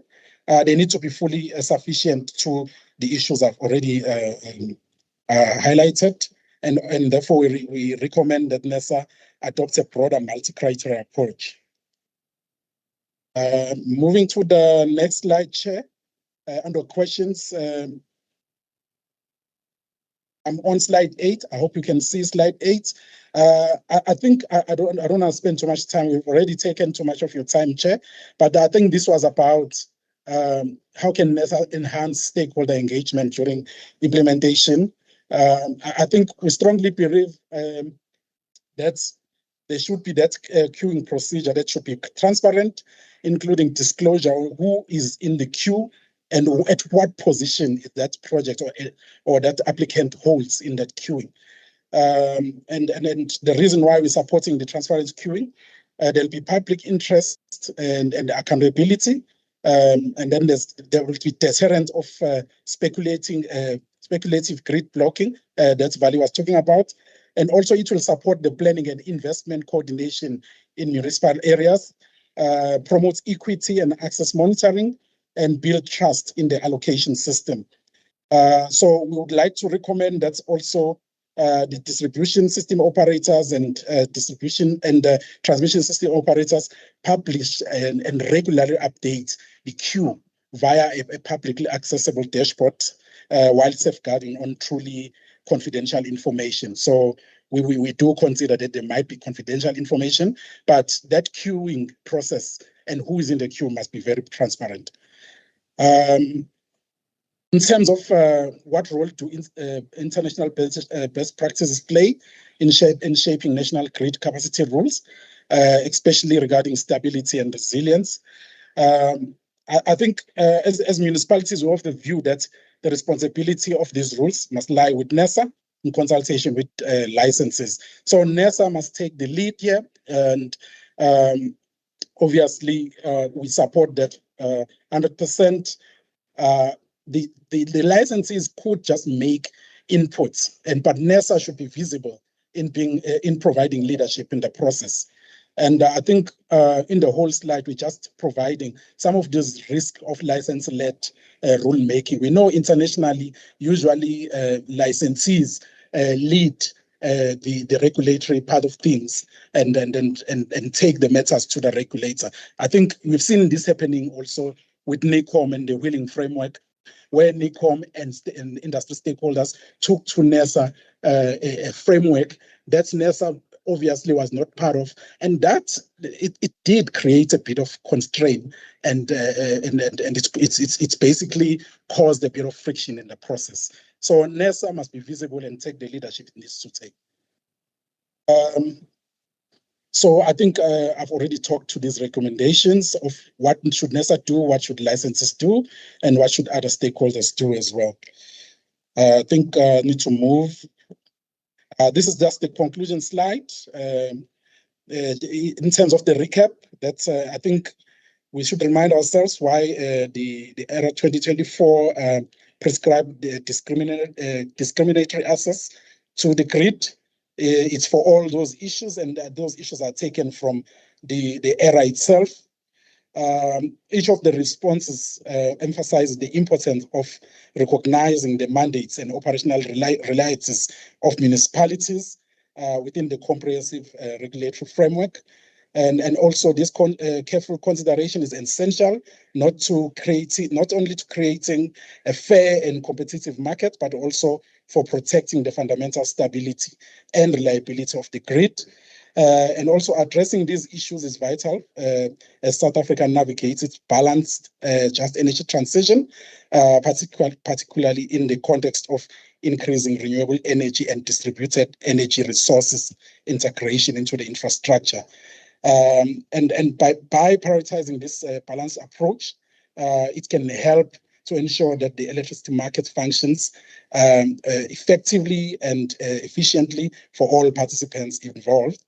And also, lastly, this nuanced understanding of the interplay between regulation, operational mandates, rules, and market dynamics is critical for fostering a resilient electricity sector that can meet the evolving needs of the South African consumers and communities. Lastly, Chair, we will be submitting a joint, more detailed word response as as SALGA and AMEU. It will obviously be based on our presentation, but with more detail, because we needed to cut the detail to be within the timeframes. Thank you, Chair. Back to you. Thank you very much, Mr. Ngidi and Professor Padeachi, for your joint presentation. I would like to now ask the members of the panel if they have any questions of clarity to pose to the two gentlemen. Any questions? If no questions, in the meantime, I can start. Mr. Mkhize, you may go ahead. Thank you. Thank you.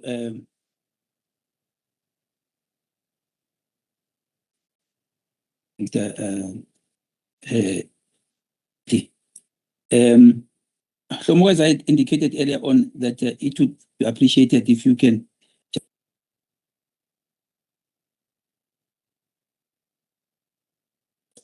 Mr. Mkhize, you are breaking. If you can start, Mr. Mkhize, if you can repeat your question, we lost you for some few seconds. May you please rephrase, start your question? Yeah, I was saying that, as already alluded earlier on, regarding the two questions that I asked the preceding presenter, that there's a need just to talk to the specifics around the criteria that need to be put. And I hope that in their submission, they will talk to that. Because I noted, particularly on slide 7, talking about a multi-criteria approach, where specifics will then be required. And also the issue of socio-economic considerations. Consider also, particularly at the municipal level, those imperatives. And therefore, if then put in a form of some criterion or a criteria, what they think will suffice in terms of those socio-economic aspects that also are alive to the challenges at municipal level. Thank you. Thank you very much, Mr. Mkhize. I hope that you've got the question, the gist of the questions, Mr. Ngidi. Just from my side, the first one, it goes to Professor Padeachi. And I'm looking at the issue that you mentioned of the high voltage of 88/132 kV. That is being emphasized, and you seem to suggest that, and you can correct me if I'm wrong, you seem to be suggesting that there's a support for that high voltage, which will give preference to the RIP projects. Can you just indicate what is your the nub of your concern here? Is it a question of exclusionary effect for some of the projects that may actually be needing to gain access to the grid, but because they have put a high threshold of the high voltage, or just preferring the utility scale and therefore leave out others? Is it the issue that you are concerned about, meaning foreclosure for smaller participants in the market, that they may not get access, and therefore you want NERSA to pay attention to this within the context of our powers of ensuring non-discriminatory access? Is that the case here that we should be worried about? That's the first question, if you can put it down, so that we can understand our role in ensuring regulation for inclusivity and not excluding others, or leading to issues of exclusionary effect that may arise in the marketplace. I just want to check if that's what you are bringing to our attention. You also just talking about the issue or the risk of speculative grid blocking. I'm just looking for solutions here, because NERSA is trying to understand stakeholders when certain concerns are raised or problems are raised, that we're also looking for solutions that will work for the market. That's what is important for the regulator. So in this regard, I would like to then understand if you have a suggestion through these rules, what is it that you believe NERSA should be doing or adding in trying to avoid that eventuality? What is it that we can do to avoid a situation of something that might look ready, yet it is not ready? Then it can be used and manipulated by players in the market to then deny access in a way, or use as a constructive refusal to access. So what is it that we can do as a regulator to close the gap? And then there's also an issue by Mr. Ngidi here. Yes, I think it's a whole host of issues relating to municipalities. Mr. Ngidi, you are raising a whole lot of problems facing the municipalities, and some of them, you are talking about critical things that the country must not, ignore, and also the regulator as well must take into consideration in the context of ensuring non-discrimination. However, you're not providing solutions. Even in your last slide and the slide where you deal with the number of concerns, I was wondering if you could assist with coming up with proposed solutions that will ameliorate these concerns from the perspective of the municipalities. But as you do so, if you can kindly also do it in a way that will ensure that we will still be able to balance the economic interest of all of the stakeholders concerned in the marketplace, because that is our role, unfortunately, as we have to navigate the balancing act in terms of the economic interest of all parties. But we do want to hear, when it comes to municipalities, with the problems that you have highlighted, what is it that can be done to ameliorate those problems and concerns that may disadvantage the municipalities? I think if you can kindly assist us in that regard, so that we make sure that those interests are not disregarded, and that the rules will not unduly result in exclusionary effects in the market. Those are the questions from our side. Thank you. Thank you, Madam Chair. Let me answer the first two questions. But let me add that all three questions are excellent questions. And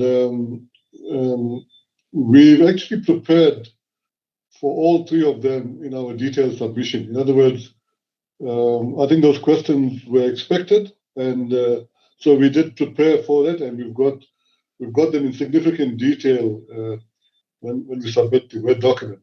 But suffice to say now, and let me preface my comments for the first two questions you asked me with the following comment. I think I need to say it here that for the avoidance of any doubt and misunderstanding, we must say that the municipalities are not averse to competition. We're not averse to competition. As long as competition is free and on a level playing field, and we believe that there's challenges in that respect, and hence we're emphasizing, and in the first couple of slides I emphasized the constitutional democracy and the rules-based economy, and we believe that by having a comprehensive regulatory framework with effective and efficient rules, we could address the non-level playing field for the benefit of everybody. So I want to put that on the table, that we're not averse to competition, and we welcome all role players onto the grid, so that we end up with winners and winners, and not with a zero-sum outcome where we have winners and losers. So I want to get that out of the way. Just in terms of your first question, in the development of the rules, I don't think it's intentionally. I think it's just in terms of how the landscape is operating.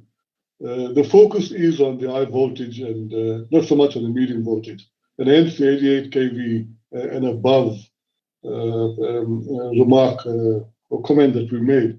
What we're saying is that obviously the municipalities, we operate mainly at the reticulation level, and so the rules, whether it applies to ESCOM or to municipalities, when NERSA pronounces on them, should take that into consideration. And we've actually commented significantly on that in our detailed submission. And that is why we're saying there should be focus also up to 32 kV on that. So, but you will get the detailed submission. On the grid blocking, yes, it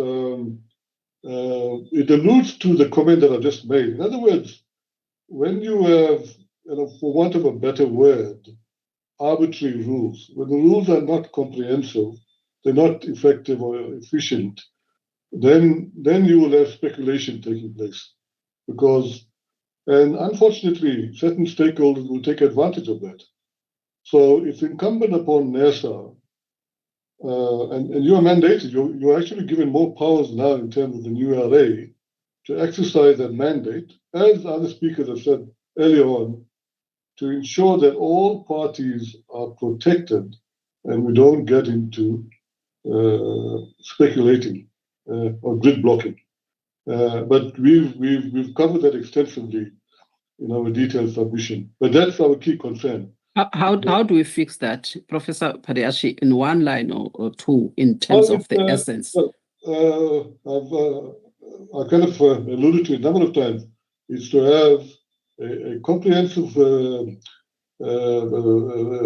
framework with effective and efficient rules. And that should be done by NERSA through extensive consultation. In other words, your research should reflect all that gap. But we'll give you that advice in our submission. We have more than one liner. But at the eye level, you need to have effective and efficient rules so that if there's a non-level playing field, and it takes away the propensity of people sort of speculating.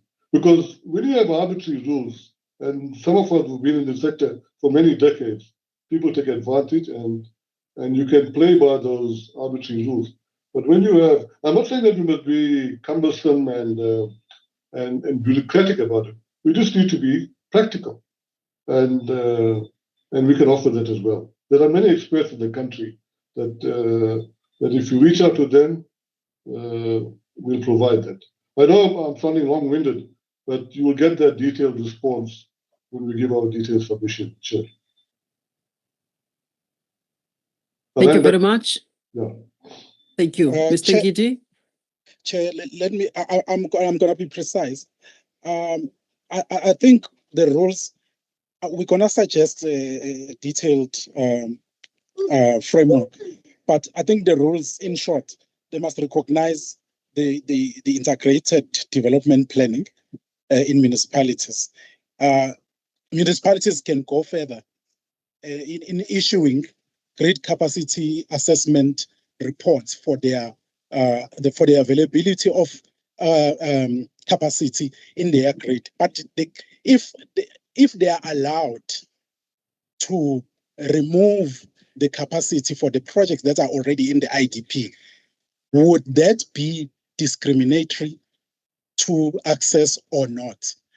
I don't know. I would need the regulator to advise on that. Would that be discrimination if municipalities took maybe 500 megawatts that is in the IDP, factor it in on the grid capacity assessment report that it issues to the public for all those investors and project developers who want to identify the points of connections for their projects?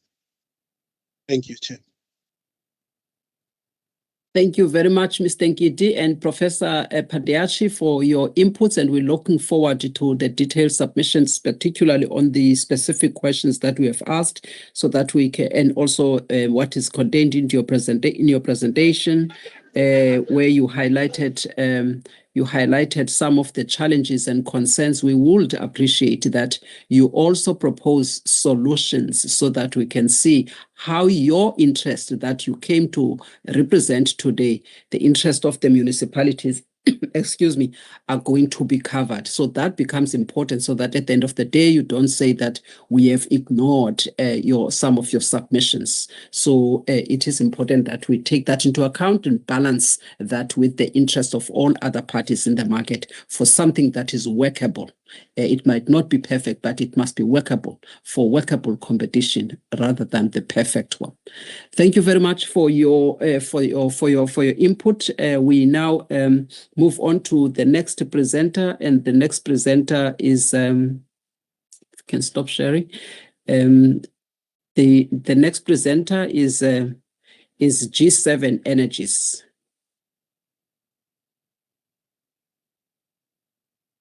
Good afternoon, Chair.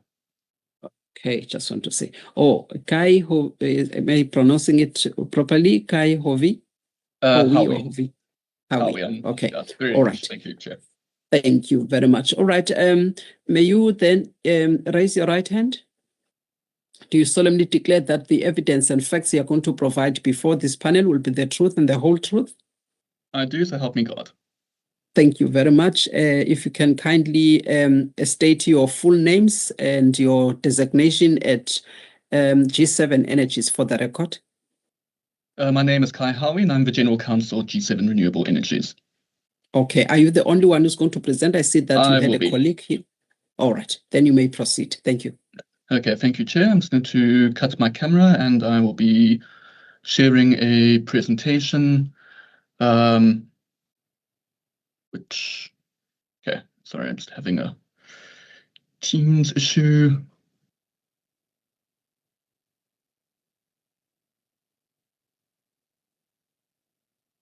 Yeah. Chair, can you see the presentation? Yes, I can see it. Thanks. Okay. Thank you, Chair.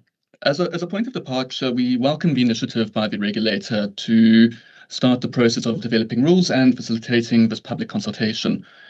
Some members of the panel might remember a few years ago when Eskom released the interim grid capacity allocation rules. We took exception to the fact that it was an NSP developing rules and releasing rules as opposed to the regulator.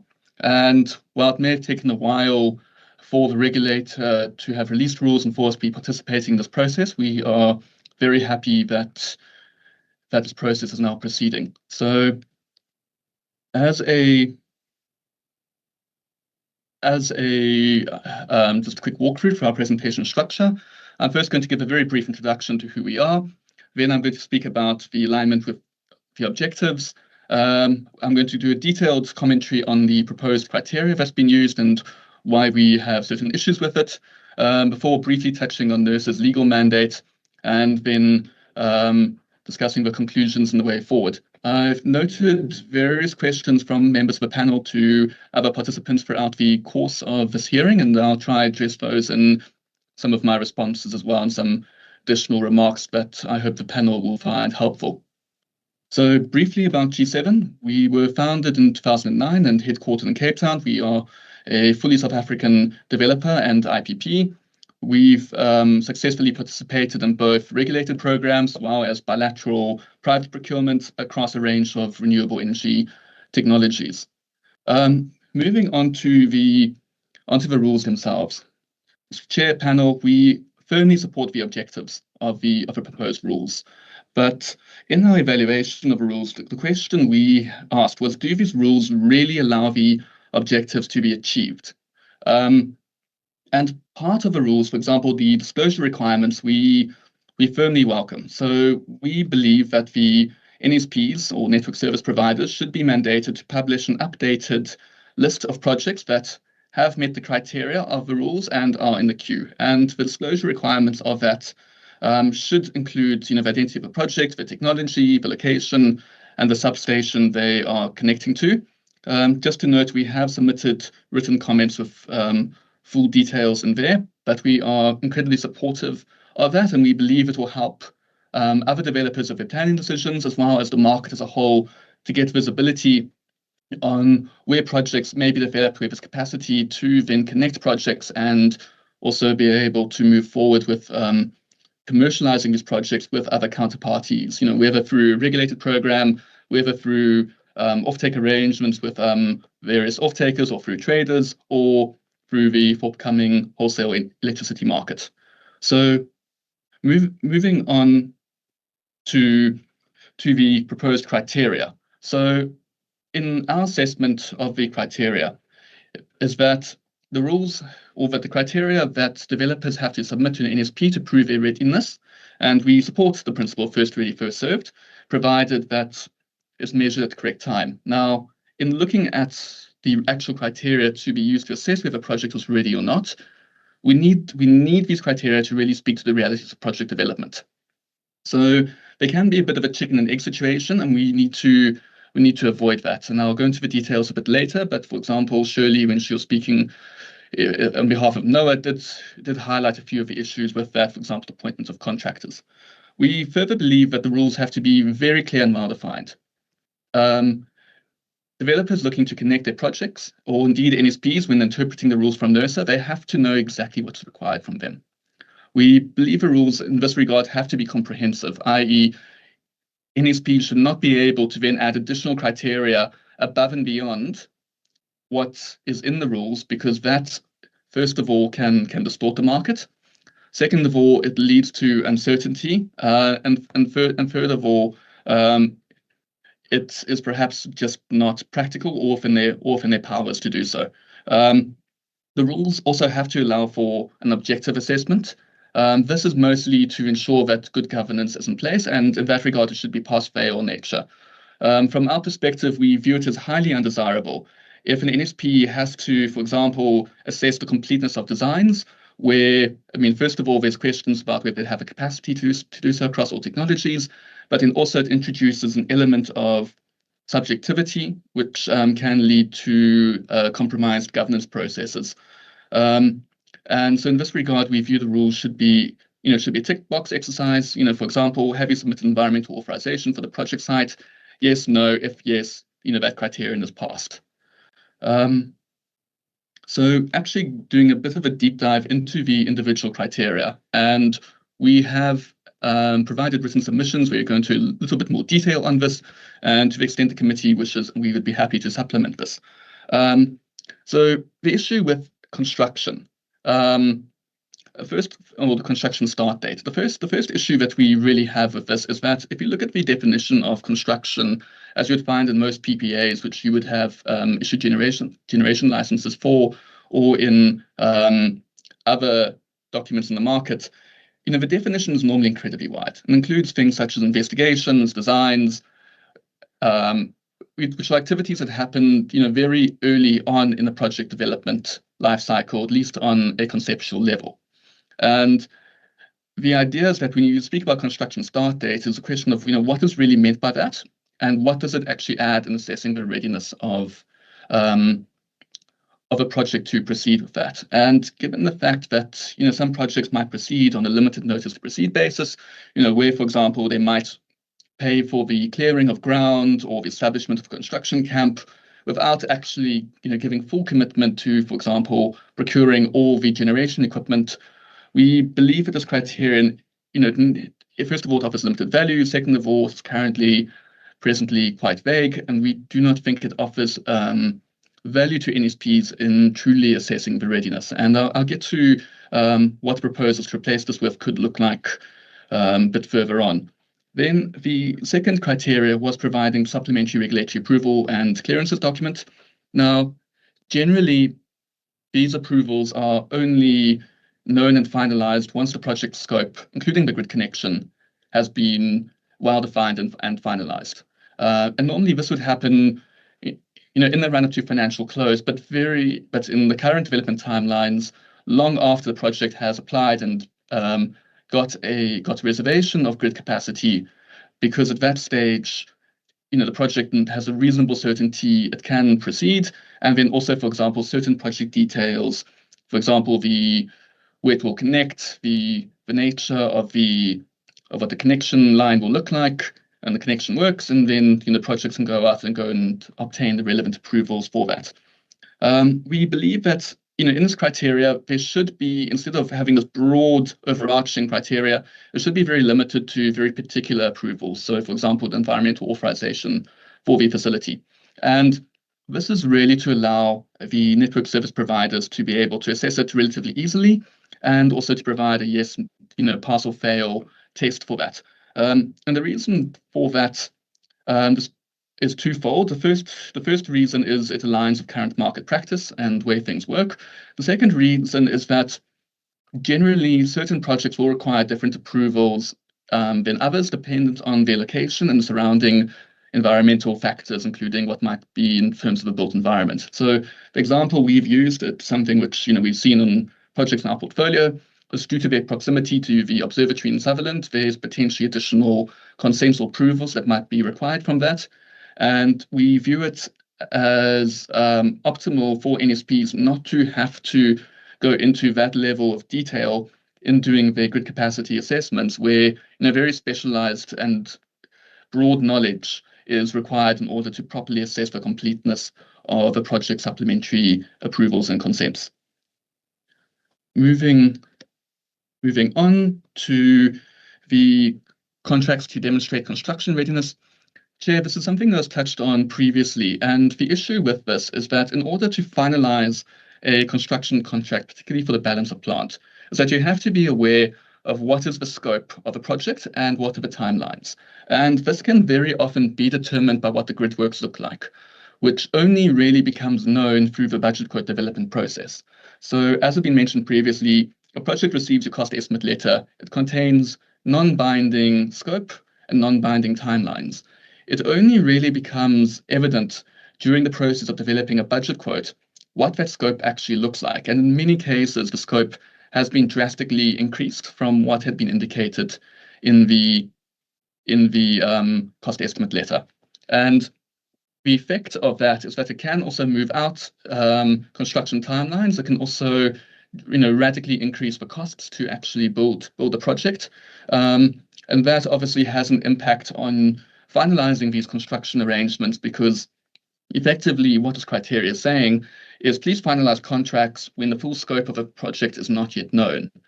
And that becomes very challenging. So for example, if the scope suddenly increases to include transmission works, such as, for example, procuring a 500 MVA transformer, which has a very long lead time, that would push out all the other activities that could be agreed with the various contractors. Secondly, another issue that comes up is the assessment of this criteria, because projects might be procured on different bases. So, for example, you can have a project that's done on a full wrap EPC contract.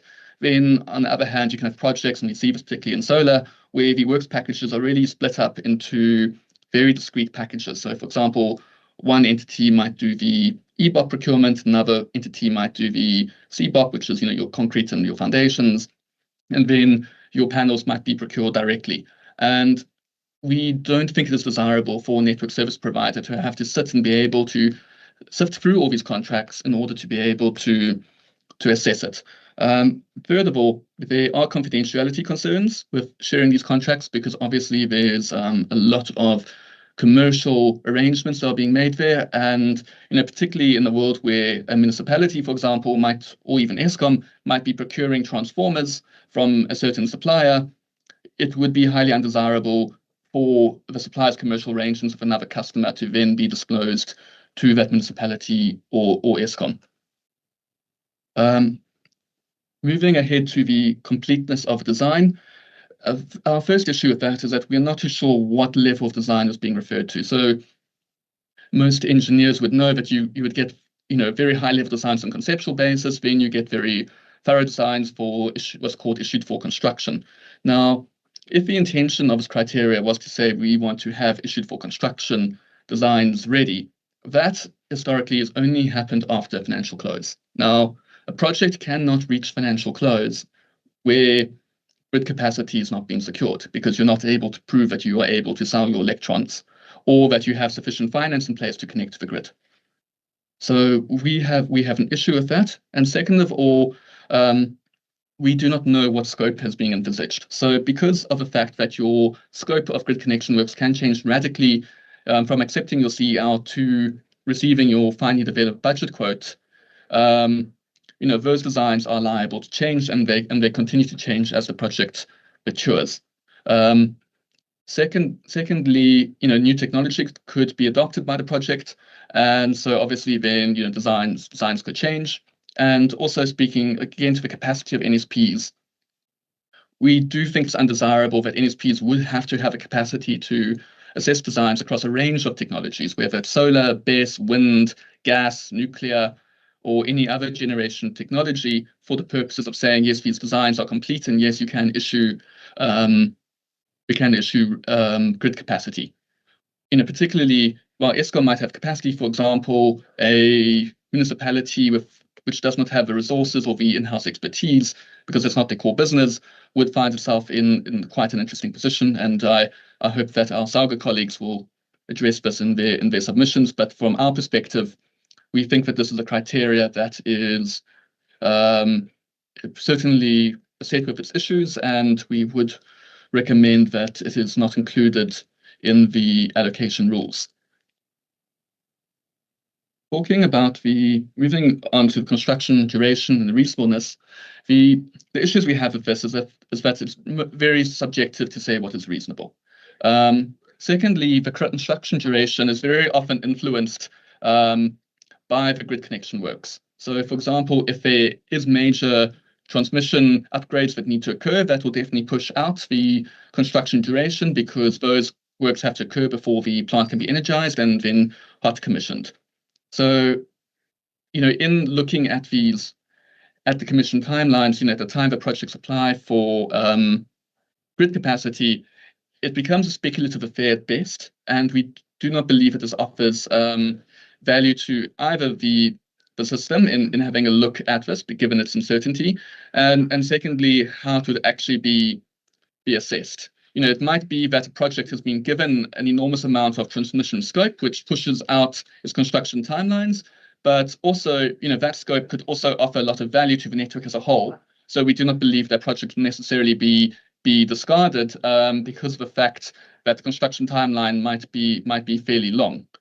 Then moving ahead to the completeness of financial arrangements. Now, speaking about construction contracts ties into a very similar concept.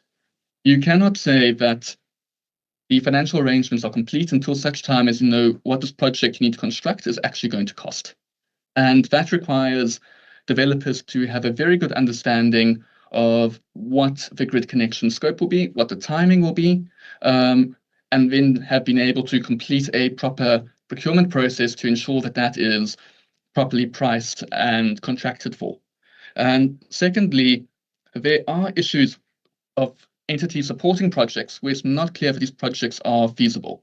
So, for example, a bank cannot take a project to a credit committee if that project does not yet have everything in place so that it is able to reasonably demonstrate that it can actually produce the revenue, i.e. sells electrons through connecting to the grid, and that the returns required to pay for debt can be generated in relation to the costs. And this sort of practical reason is why we believe that completeness of financial arrangements should not be given as a criteria, because it happens far too late in the process, where your senior lenders would go off and get their credit committee approvals, or even your equity investors would be able to go off and give their investment committee approvals. Particularly where, for example, equity investors could include entities which are relying on other development finance institutions to help fund the equity. It becomes a very challenging requirement to say, in order to first of all allocate your grid capacity, we have to prove that your financial arrangements are complete. And finally, the same issues as previously regarding confidentiality and the capacity of NSPs to assess this. For example, it could include an analysis of a financial model, as opposed to what had been raised through the various documents. And this leads to quite a complex process which will require resources that probably, given all the challenges facing network service providers, probably best allocated elsewhere. Now, moving on briefly to NERSA's legal mandate. This was a point of ours a few years ago when the IGK was first released, but it is NERSA's mandate, and it's NERSA that has been told in ERA that you are the ones with the power and authority to issue rules, as you're doing here. So we believe it is appropriate that it's the regulator that drives this process forward. And while certainly interested parties such as ourselves can influence these rules, and you can certainly consult with other parties and other relevant role players within the sector, the rule-making power vests in the regulator.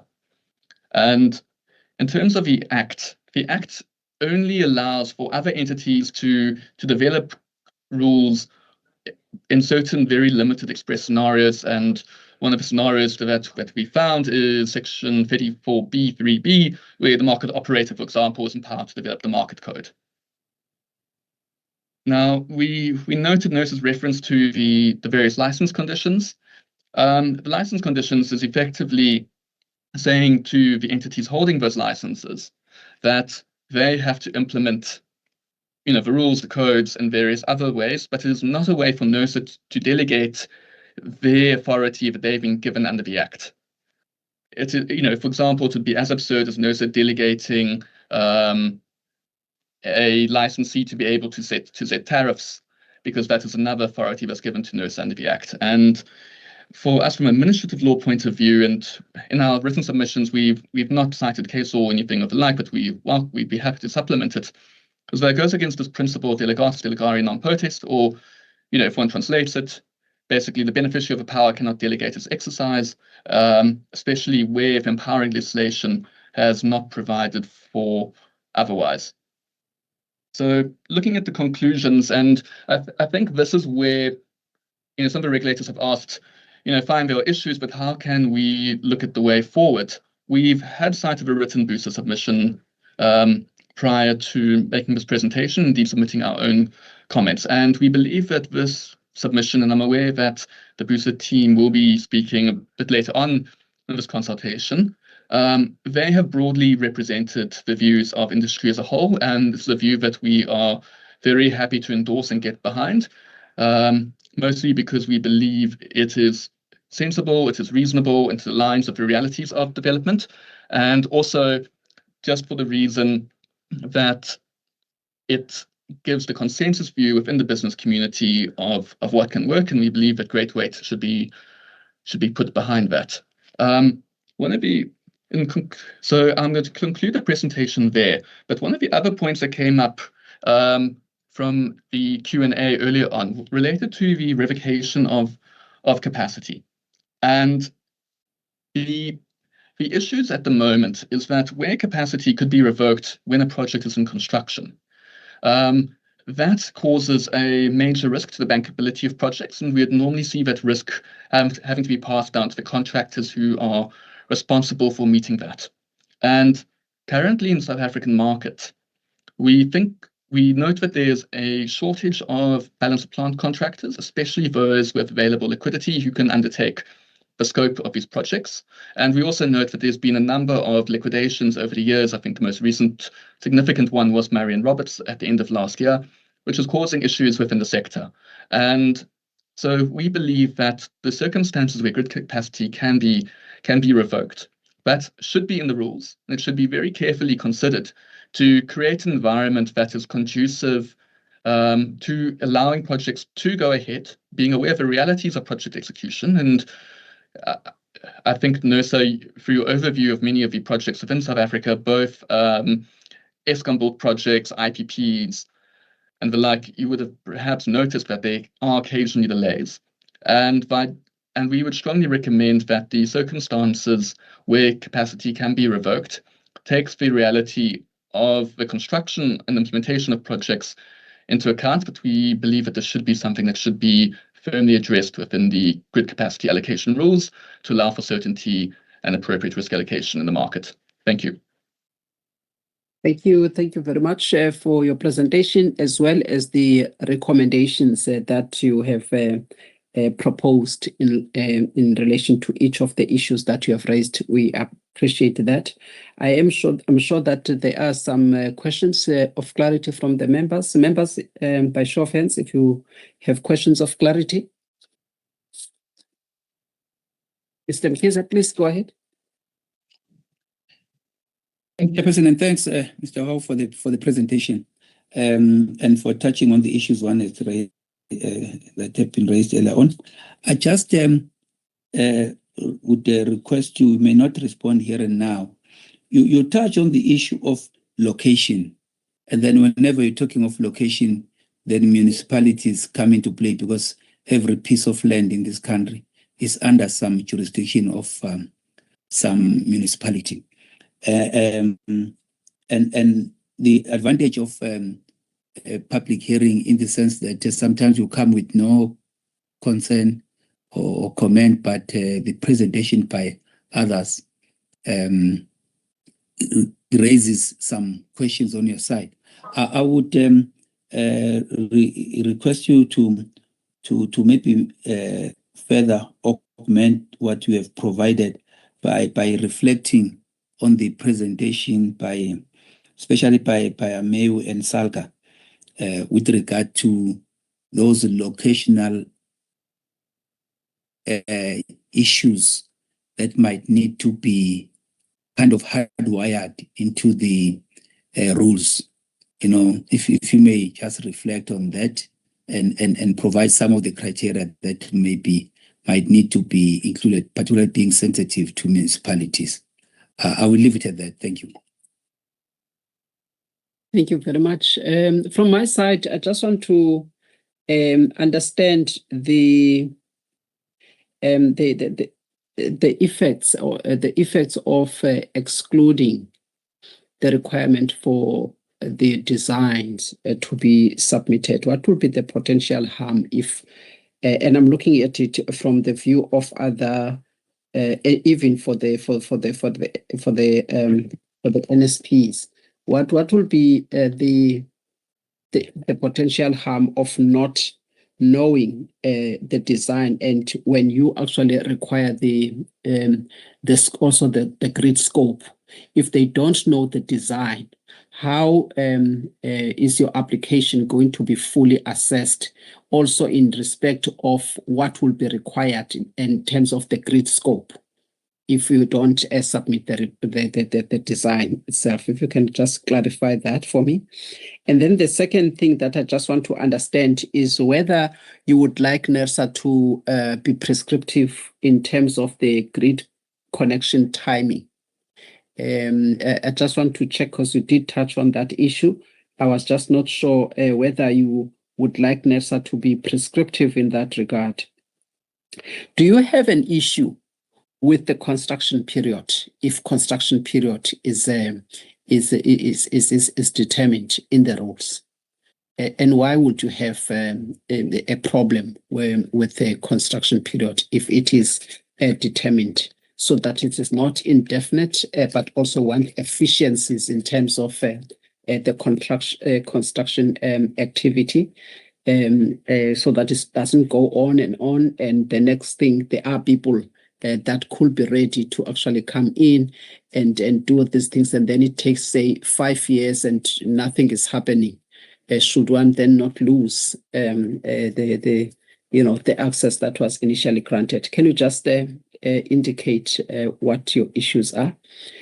Then, do you have any suggestions insofar as some of the grounds that you would like NERSA to consider? I mean, the circumstances within which NERSA could consider the revocation of grid capacity. Under what circumstances do you believe that it will be fair for the energy regulator to consider revoking grid capacity? Mr. Mkiza, any one more question? I see your hand is still up. Yes, that's something that I'd forgotten to raise, that you also triggered. You know, noting the gated development of projects. particularly when you're looking at design, where you have a conceptual design and then you move until you get to detailed design. In that continuum, where do you think the rules should be requiring that design information to filter through? Because I think that in the development of projects, there should be something that is put forth, even with regard to having the timelines, having very indicative figures, that one can rely upon and say there's is the point of view of design. Just want to hear from your side instead of not requiring anything. Thank you. Thank you, Mr. Mkhize. Over to you, sir. You may also just, if you are not able to respond to all the questions, you can send them in writing in the next few days. Okay, thank you, Madam Chair. So on the municipality question, Madam Chair, that is one area where I'd elect to respond in writing, but can I just request that that NERSA makes that presentation available so it can be properly considered? On the Excuse design, me, which presentation is that? The SALGA. Who's asking a question about SALGA? I think there's going to be a specific question because I don't think we'll be comfortable to take information submitted during a process and share it with other stakeholders. Okay, thank you. It's just in response to the question from Mr. Mkhize to reflect on the SALGA presentation. It would be very helpful, of course, if one could have cited that. I think Mr. Mkhize can rephrase his question so that it is specific to a specific issue. Then you are able, therefore, so that we are fair, so that you respond specifically to the issue that is asked. Thank you. Thank you. Let me help here to say that in location that you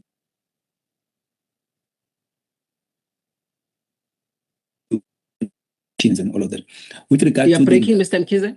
Mr. Mkhize, just to help, Mr. Mkhize, you are breaking. We didn't hear the first part.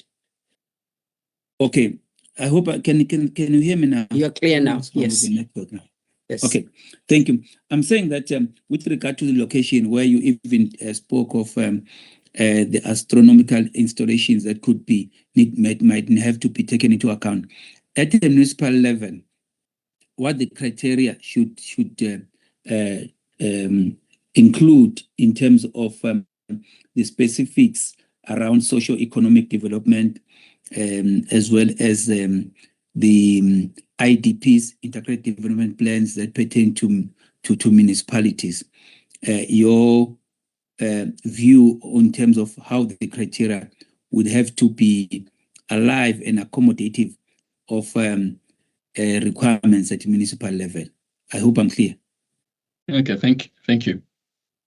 Thank you. So, Madam Chair, with your blessing to proceed. Normally in the municipal level, when one's looking at the municipal consent, that would usually happen through the rezoning process, which takes place, the framework legislation empowering that happens under SPLUMA. And effectively with that is where the municipalities in their rezoning set their own conditions relating to various socio-economic criteria. Without going into the specifics of it, we recognize the general importance of this, as well as the expectation of the communities where these projects are built, that they will see benefits arising from the project. So, for example, job creation within the communities and various other socio-economic initiatives. Normally in line, for example, we've seen through what's been implemented under the REAP. And in our view, this is normally the best practice to implement that in order to ensure that, even for private projects, in order to ensure that the communities benefit from the projects, as well as that the projects can proceed by mitigating some of the risks that might otherwise be present through dissatisfied communities. If I can move on to the design requirements. Effectively, there's sort of two elements to this in my mind. The first issue on the design requirements is how does this help assess readiness? Where a lot of projects or a lot of developers, they can develop very high-level conceptual designs, and that can go in as part of the submission, and there is sort of no ways of knowing whether this is actually real, implementable, or indeed mature, or sufficiently mature. So from that perspective, it's sort of a question that we sort of ask ourselves is one of what actually demonstrates proper readiness. And with that, I am going to refer to the booster submission, or at least a written submission, as to criteria that the developers and many others from the business community believes is an indication of project maturity, and that is something which we would support. And effectively on that, the second issue of design is really about in planning the grid connection. This is usually a process that's taken forward in the budget quote development process, where in consultation with the NSP and through the various NSP's governance processes, but the detailed design for the connection works is finalized in consultation with them and to their requirements. And we think that is probably right, where that's how that process unfolds at that stage. But obviously, it's a separate matter to these rules. But obviously, there is perhaps room for NERSA to look at ensuring that the requirements are placed on projects looking to connect is not overly onerous relative to their scope. But that falls outside the ambit of this consult of these rules, in my view. On the timing of the projects, from our perspective, what usually happens is that once your budget quote has become effective and capacity has been allocated, and the project has achieved financial close, or is in the process where the scope is known, at that perspective, in terms of your connection agreements, you'd sit down with the NSP, and the connection date and the COD of the project would then be discussed. And it's through the operation of this connection date is where one would find various termination provisions. And we believe that where those connection agreements are well drafted to allow for not necessarily a overly harsh trigger point, but one that is reasonable in the circumstances to allow for termination revocation where projects just simply aren't being delivered on time and on schedule, that has been appropriate. But yet again, I'm going to refer back to the booster submission, which goes into a lot of detail on that point based on historical discussions that have been held throughout the years and engagements with an industry, and I think broadly reflects the industry position. But as an assessment criteria of readiness, that is where we believe it perhaps does not offer significant value and introduces the subjective element of decision-making into deciding which projects get capacity and which ones don't. And that is what we believe is not to be welcomed or encouraged, and that rather we should be having transparent, clear governance mechanisms. Sorry, I'm hearing some interference. No, I was saying, I think we've got the gist of that clarity. Thank you. Thanks. All right. Yeah, then. Yeah, I think those submissions address the other individual questions in whole, and I will leave it there for any follow-up questions. Thank you, Chair. All right. No, thank you very much for the responses as well, and we also thank you for your time and the good suggestions that you made in your presentation. Thank you. Thank you, Chair. Thank you very much. Colleagues, we are now moving on to take another presentation from the Energy Council of South Africa. Is presenting on behalf of MUSA. We've got Mr. James McKay. Oh, sorry, we've got, my apologies. We've got Francis. My apologies. Thank you, Chair. We will do the presentation together, if that's all right. It's James McKay and Francis. My apologies. I just assume I didn't check. I'm sorry about that. Thanks. All right. May you then activate your camera? Should be visible. Okay. Yes. Yes, James. All right. May you please raise your right hand? Do you solemnly declare that the evidence and facts you are going to provide before this panel will be the truth and the whole truth? Truth? I do. Thank you very much. May you just state your full names and your portfolio at, I'm not sure here whether we use Energy Council. I'll clarify that, Chair. So I'm James Mackay. I'm the CEO of Energy Council of South Africa. I'm also, Energy Council is a member of BUSA, Business Unity South Africa, and I'm a member of the Standing Committee in BUSA for Energy and Environmental Affairs. Thank you very much. Shall we also get Francis? Francis, may you please just activate your camera? I'm unable to see you. With Chair, the I hope you screen can see me now. Okay, I'm assuming that my colleagues can see you. All right, may you please raise your right hand? Do you solemnly declare that the evidence that you are going to present before this panel will be the truth and the whole truth? Yes, I do. Thank you. May you please state your full names and your portfolio at either BUSA or the Energy Council. I'm Francis Jackson. I work with the Energy Council, coordinating the business interface with NECOM on matters of grid access. All right. Thank you very much. You may proceed with your presentation. Wonderful. Thank you, Chair. I'll go straight in. You can. Yeah, thank you for the occasion. I'll do a quick introduction, then I'm going to hand over to Francis to run through the technical work. We are representing two organizations, which were two separate submissions, so we did ask a little bit of leeway for an additional 5 minutes from the Secretariat. But I'd really like to also just highlight that this is covering both the Business Unity South Africa submission as well as the Energy Council submission. These submissions really represent a very broad and diverse level of business collaboration that has been developed over more than 2 years of joint working through NECOM with Eskom and under the Business Government Partnership, which has been committed under our president, which was established in 2023 to help solve load shedding and grow an inclusive economy.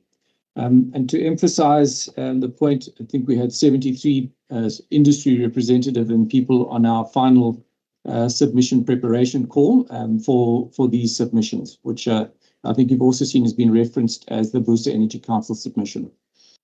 It's important to recognize, I think, that we've had a lot of successes in the past in the sector, including things like load shedding, very rapid investment growth, and major reform steps. But implementation at the moment is clearly stalling and at risk, and I know that NERSA is at the forefront and well aware of these issues. So I believe, Chair, that we all appreciate the reform complexities and the importance of a just energy transition, and these grid rules also have significant complexity and impact. So while we must remain responsive to the changing environment and the reality of these complexities, I think we've got to make sure that we don't let that become an excuse to obfuscate or undermine the principles of fairness, of transparency, and of non-discrimination. And we must be compliant with the ERA Amendment Bill as law. So I think at the end of the day, Chair, what I'd like to emphasize is that we all must work together. We've got to unlock investment to grow jobs in an inclusive economy. And that's also government's #1 stated objective. Electricity reform and growth are critical, and adherence to these principles are therefore critical to these objectives and must be ensured. So I hope I've emphasized the importance of the outcome of these rules, and I do sincerely wish NERSA well in the final deliberations. We've put a lot of effort into trying to make sure that they are balanced and clear. So I'm going to hand over to Francis on that note. Thank you, Chair, but we'll be available for questions if needed. Thank you. Thank you very much. Thank you, James, and thank you, Chair, and thank you for those who are still on the call. So yes, my name is Francis Jackson, and for the past few years I've had the dubious honour of coordinating engagement on grid allocation rules between business, Eskom and the NECOM work streams. So what I share today is based on these consultations, and I do hope I do them justice. I'd first also like to acknowledge that this is hard for everyone trying to solve this. It's complex, it has many moving parts, and the stakes are high. And everyone is coming from a different angle, trying to solve it in their way from a perspective that dictates where they think the solution space. So I think in many cases we're looking at the same problems. We even agree on the same principles and yet have different views on what those mean in practice, depending on our perspectives. So again, to appreciate the juncture we're at, it's been several years of progress to this point, with NERSA releasing this paper, a very welcome milestone. First up, the principles. We put in the headlights that fair and non-discriminatory access to and use of the networks to all users is the primary objective here. And we have a set of sub-principles to those, including first ready, first served. There must be workable and fair timelines. We must enable fair and efficient implementation. We must prevent what we've called the hogging of capacity, and require a legally and financially feasible guarantee, and a reasonable process for revoking allocation, and importantly, level the playing field for all projects, and then that important principle of transparency. So now I'll go through what these mean in practice in the specific questions.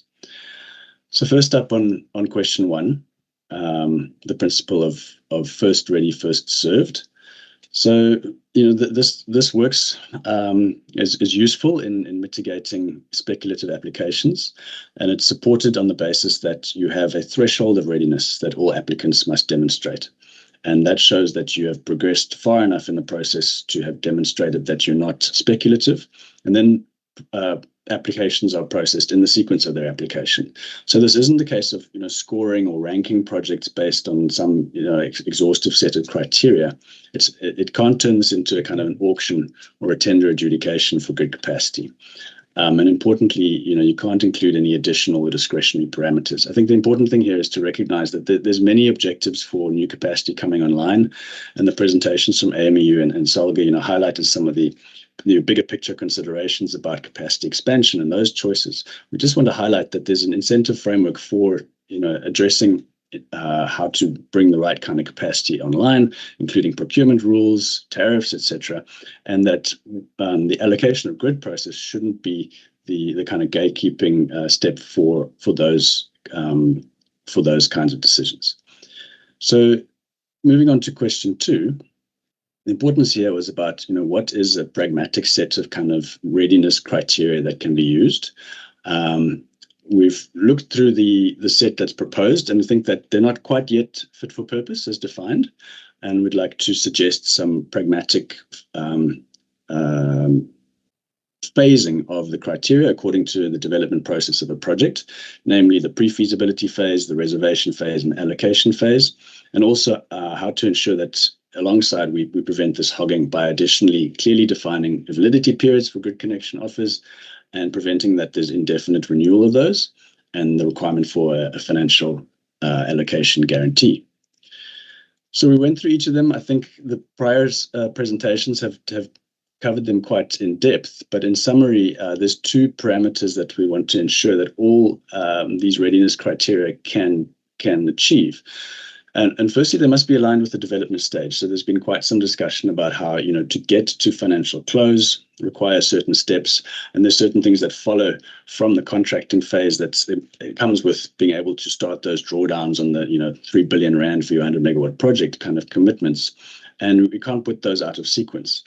And secondly, that, NSPs need to be able to process these applications efficiently. They're not always well capacitated. So some of the principles there should really be that criteria are pass or fail. You wouldn't need to have in the NSPs some detailed specialist expertise in commerce or finance or legal or environmental to be able to say, yes, you've passed this point. So on those parameters we've gone through, and we've objectively taken the view that we'd like to suggest more pragmatic parameters for this item. So I'll now go through some of the considerations for that. First up, the important matter of how do you prevent speculative applications? So the hogging question. So we generally have seen there's quite a good consensus over some of the mechanisms that can be used to prevent hogging. Firstly, this first ready, first served principle. Secondly, that you hold projects to their timelines. You don't get your allocation reserved and can keep it indefinitely. If that time period passes, your allocation lapses. And thirdly, to demonstrate your commitment and your level of advancement to be able to provide a financial guarantee. Then in addition, our perspective is there's a sufficient set of evidence of project progress which shows that your project is advanced enough. And we believe that in combination, these four measures are sufficient to prevent hogging. Additional measures have been proposed, and we have the view that these, in each case, have reasons for which they inhibit the fair and non-discriminatory access principles. And these include, that it's not necessary, nor useful, nor helpful, and it can introduce quite a lot of complexity and problems in implementation to require detailed project documentation for multiple development approvals and the commercially sensitive information. And the number of reasons for that, including that, if development processes change, you've entangled your grid capacity allocation process with those, and it then also needs to be updated. And the catch-22s it introduces, etc. Also, we'll go into a bit more about why we believe that requiring off-taker information is problematic on these principles of fair and non-discriminatory access. And then, as was also raised by Shirley Salvaldi, having discretion to require additional information is very problematic for applicants in being able to manage risks and costs. So why no off-taker requirements? So we've learned over the past few years that having a requirement to prove that you have a PPA or an off-taker, even if it's just in the form of heads of terms, introduces some problems. We've seen that you're kind of in a situation of needing conditions precedent, because to get a PPA, you need to demonstrate that you've secured good allocation, and now to secure good allocation, you have to demonstrate you got a PPA. So we have this kind of sequence of letters and so on that has to deal with a catch-22. We've also seen the failure of, for example, REAP bid window 6 to fill their wind allocation due to the dynamics it introduces between different kinds of procurement processes. And you can't tailor this to all the different possible ways to procure. And there's many, including that people are preparing now to participate in the nascent South African wholesale electricity market, which is to launch next year. And categorically, you have to develop those on a merchant basis, i.e. you put your money in at risk, you start to develop before you've actually secured the off-taker, and then you participate in one or other of the markets. And there's categorically no way to actually do that presently if you're required to prove that you have an off-taker at the point of getting your grid capacity allocated. Thirdly, we have to highlight that you're making an application to an NSP, which has been described in several of the presentations so far as also being in the market.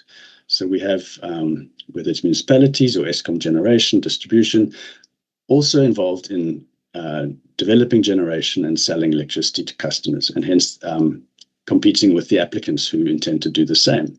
So, it'll be some time before the reform processes and unbundling play out to the extent that structural conflict of interest goes away. So if we take away the off-taker requirement, that removes discrimination. All kinds of projects can secure allocation at their risk, and then the tender processes have a higher certainty of a successful outcome. You also are able to still prevent hogging with suitable development milestones, the financial guarantee, the limited validity period, and you mitigate this risk of the conflict of interest in the NSP. We just got to note that we're well aware that grid studies are needed, that the data here can be provided in a correct form to be able to do such studies. It's the difference between what's required for eligibility to secure allocation versus what's required for these technical matters. And we also note that it's not necessarily mathematically rational nor necessary to tie the MEC or maximum export capacity of a generation to a particular off-taker's NMD, notifiable maximum demand. Also, we know NERSA collecting the data for registration of projects is actually better placed to request off-taker information if they see fit than individual NSPs. And we went to look at the precedent internationally, did a literature review to see, is off-taker information required in application processes for allocation? And we don't find a clear precedent for doing so across the majority of other jurisdictions. And in fact, in the case where this structural conflict of interest is present, there's a higher compelling case to not include such requirements. So in summary, on this part, we do make the following pragmatic suggestions of what could be useful criteria. In the pre-feasibility phase, this is where you apply for your indicative cost estimate. This is an early stage for development. It really is a case of, do we invest more in developing this project based on this early assessment of cost?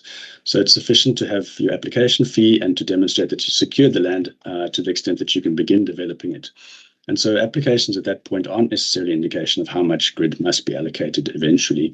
They're a really early stage indication. Then to actually reserve capacity, this is where you accept that indicative cost estimate and you apply for a budget quote, for example. You pay the application fees, you provide a guarantee, and you show that you've achieved environmental authorization for your generation project's design, your land rights are secured, and you have resource data from reputable sources.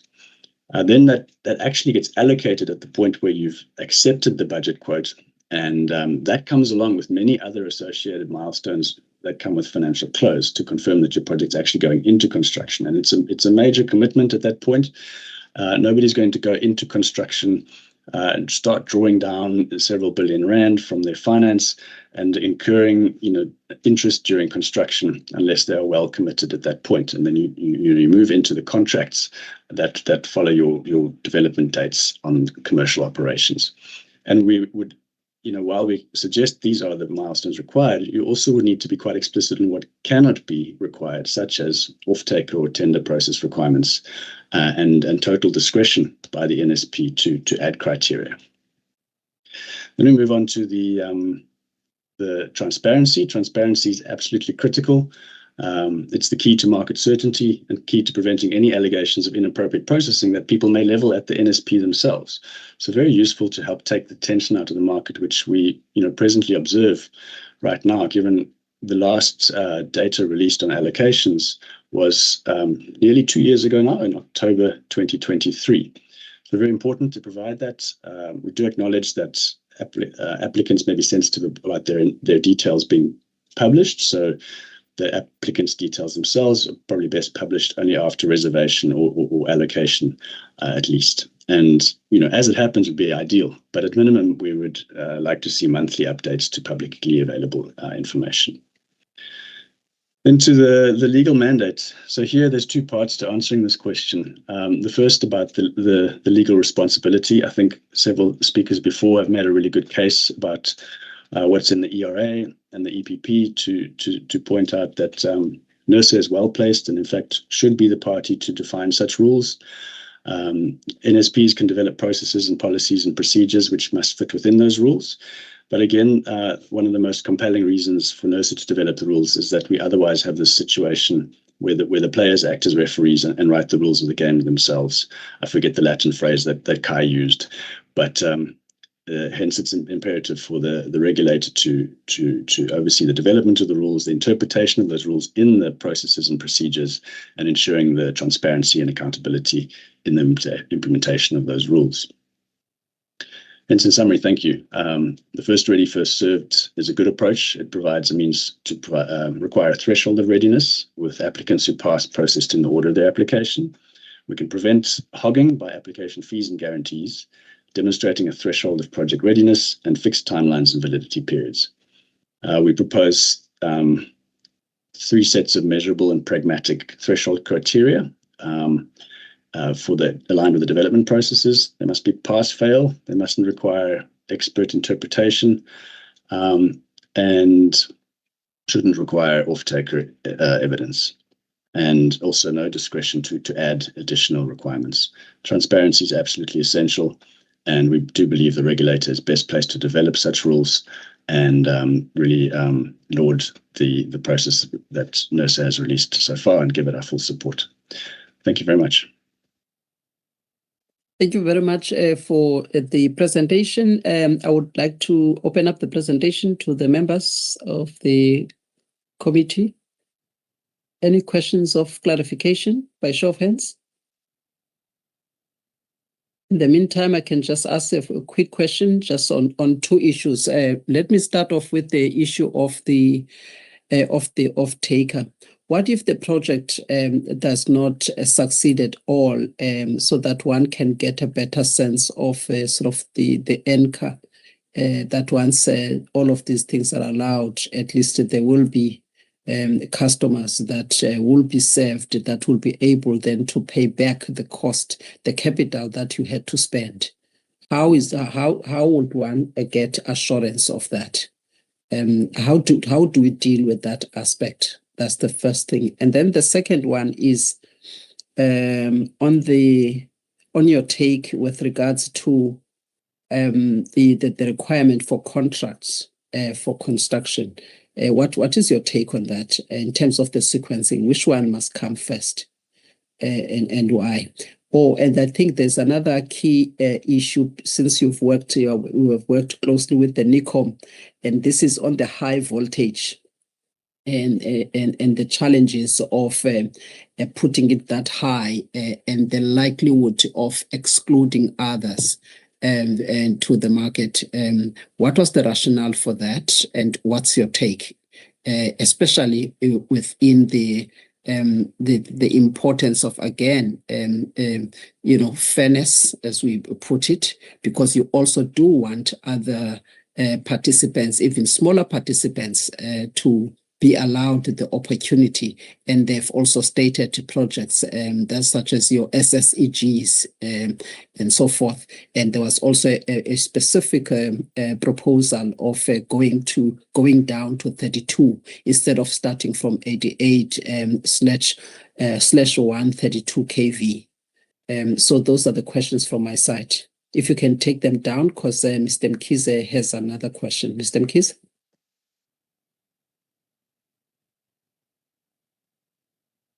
Thank you, Chairperson, and thanks to the presenters for clarifying some of the things. I'd just like to understand, when it comes to no discretion under to that bullet 3, I take it that the NSP will have the policies, procedures, and processes and procedures that will then have to be complied with. And the issue here is just to be transparent about those with the rules coming from NERSA. Don't you think that there should be some scope there for them, not necessarily to further require, but to refine in terms of what process needs to be followed? So we understand one another when we're talking of discretion, because it could be sometimes a matter of semantics or terminology that might cause confusion. If you may just clarify that a little bit. Thank you.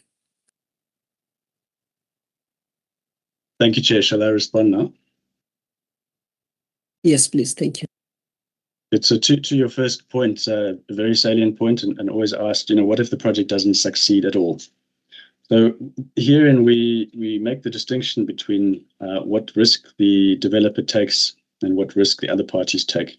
If a developer comes in to secure this allocation, puts down their allocation guarantee, which is significant, can be in excess of 100 million rand, depending on the size of the project. And then they fail to succeed, fail to secure an off-taker, etc. They lose that allocation. It's a massive risk, and it's a very strong incentive to only secure this capacity if they are very confident about reaching financial close. So that really is the stick that the NSP sits with, is that if you come to us and want this allocation, if you fail to realize your project, you will lose it, and that will be a significant loss to you. The commitment to serving customers. What about the one that would have been prevented from getting that slot in the first place, because there were requirements that made the other to qualify to be granted access. Now, there are others that could not get the access because it appeared the company X will be in a position to take its project further. So now, few months or 12 months, 2 years, because we also don't know the timing of revocation when they lose the capacity. So now the revocation may actually take place after 2 years. Then what would the damage and the harm that would have been caused for those that would have managed to get the slot? Yes, and that is absolutely the right question. So firstly, I think those timelines must be well thought out. They must be sufficient to enable somebody to reach financial close within that timeline. However, I think it's worth recognizing that every project, no matter how closely you look at the commercial viability, has a risk of not reaching financial close or even reaching commercial operations. So this is an existing baseline risk for any project, regardless of whether it's assessed as part of the grid capacity allocation sort of gate. So I think that person who was next in the queue will still be in that queue and can get access to that capacity should the prior fall through. However, there is a very, very strong incentive for them to not fall through, given the amount of commitment they put forward at the point of providing the allocation guarantee. Chair, if I may, I'll continue with the next question, which was the sequencing of contracts for construction. So here again, a developer will only enter into the contract for construction when they're prepared to make a very substantial risk, a substantial commitment. And the contracts for construction really involve committing to the EPC cost, which could be some 3 billion plus again for a 100 megawatt project. So when you sign to commence that construction contract, you start to draw down on those billions of rands from your financiers. And if your construction then commences, you start to incur interest on that. So you would never come to the point of making that commitment unless you had all the other ducks in a row prior, unless you had secured your financing, you'd done the full feasibility analysis and demonstrated it to your financiers and effectively reached that suite of agreements that have to come together at commercial close. It would not be possible to make a construction contract commitment until you've convinced your financiers that they will provide you with those billions of rand and pull the trigger on that. So they simply cannot be put out of sequence given the level of commitment that happens when you sign that construction contract. I think regarding the voltage level of these applications, certainly a set of rules like this is too onerous for smaller participants. So there should be different rules for different voltage levels or different size projects, and there's categories for that under the grid code. And we would definitely motivate that these sets of rules are specific to the larger projects above a certain threshold of voltage, and that SSEG, etc., aren't required to follow these kinds of onerous requirements. And that would enable more fairness in the ability of access to grid capacity, given the size of those projects. So to Mr. Mkhize's question about how do we define discretion.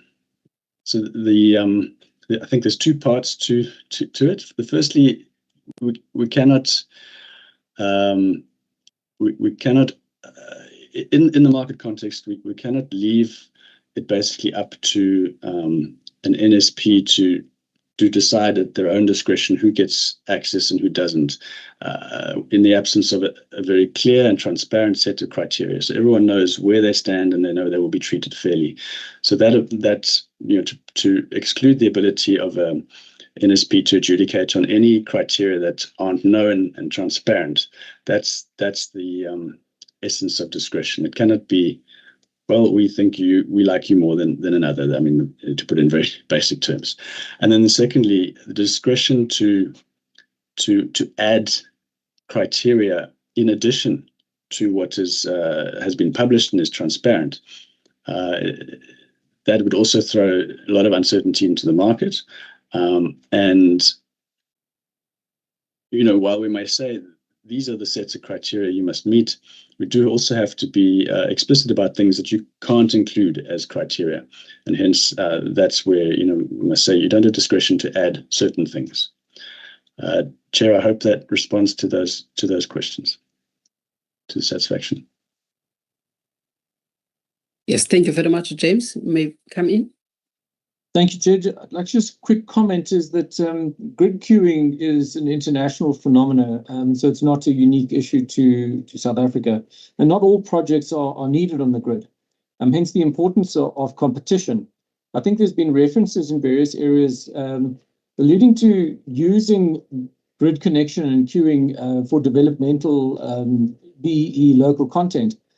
These are all important issues. They must be developed. As we said earlier, it's the number one priority is an inclusive economy and jobs and growth. However, building these sort of aspects with discretion into the grid connection rules is cumbersome and will ultimately just increase the cost for all users. So I think that there's a place for those elements, but it's not in the rules for connection capacity. Thank you, Chair. Thank you very much. Looking at the time, we are way out of time. Thank you for the responses. Mr. Mkhize, is there a burning question, follow-up? Not necessarily to say it's a pen, but it's just for the consideration, especially to those who are going to submit written comments. Just on the issue of queuing, because it then becomes, they need to also think in terms of in relative terms, that you've got more than one applicant, you need to then allocate. It becomes a relative issue. So there might be a requirement, but if one, let's say, for example, in terms of the stages of design, if one is advanced than the other, then one would then still, within the frame, still have the other one being in the front of the queue. So it just that as opposed to a question of saying yes or no. Just wanted to highlight that in submitting that there's such also they assist us in terms of that frame of mind when submitting those written comments. Thanks. Thank you, Mr. Mkhize. Mr. Jackson? Thanks. Yes, I think that's a very important distinction to make. Whether you're able to somehow score projects one against the other and which one is more advanced or more commercially viable or any other factor versus saying you're advanced enough to come through this process. And we're advocating strongly to say everyone must pass the same threshold of readiness to be able to advance through the process in the order of application that they've done. And this is indeed the way that the IG car is processed presently. There's a set of criteria, you pass those, and Eskom ostensibly then processes you in the order of application if you applied with a compliant set of evidence for those criteria. To move into somehow scoring, okay, you've passed the threshold, but you're more ready than someone else, starts to move into the territory of difficult comparison of the viability of projects on parameters that the NSP is not necessarily well positioned to assess. We looked through the literature in other countries. There's the one case where we've seen there's a kind of a scoreboard. The parameters for that scoreboard are very clear, very specific, and there's a rubric for it that everyone can see. However, that's we're here for implementability and transparency and removing all discretion. We're proposing that it's the same set of criteria, and then you're processed in order of application. Thanks, Chair. Okay. All right. Thank you very much for these insights. We are grateful, and we thank you for your time. I'm not sure if this presentation was submitted to Mr. Mabunda, but there is an email that we posted on the chat. If you can kindly share your presentation with him. Thank you very much. Will do, Chair. All right. Thank you. Appreciate it. Thanks. All right. Thank you very much to Energy Council as well as Musa. We're now moving on to take a presentation from Eskom.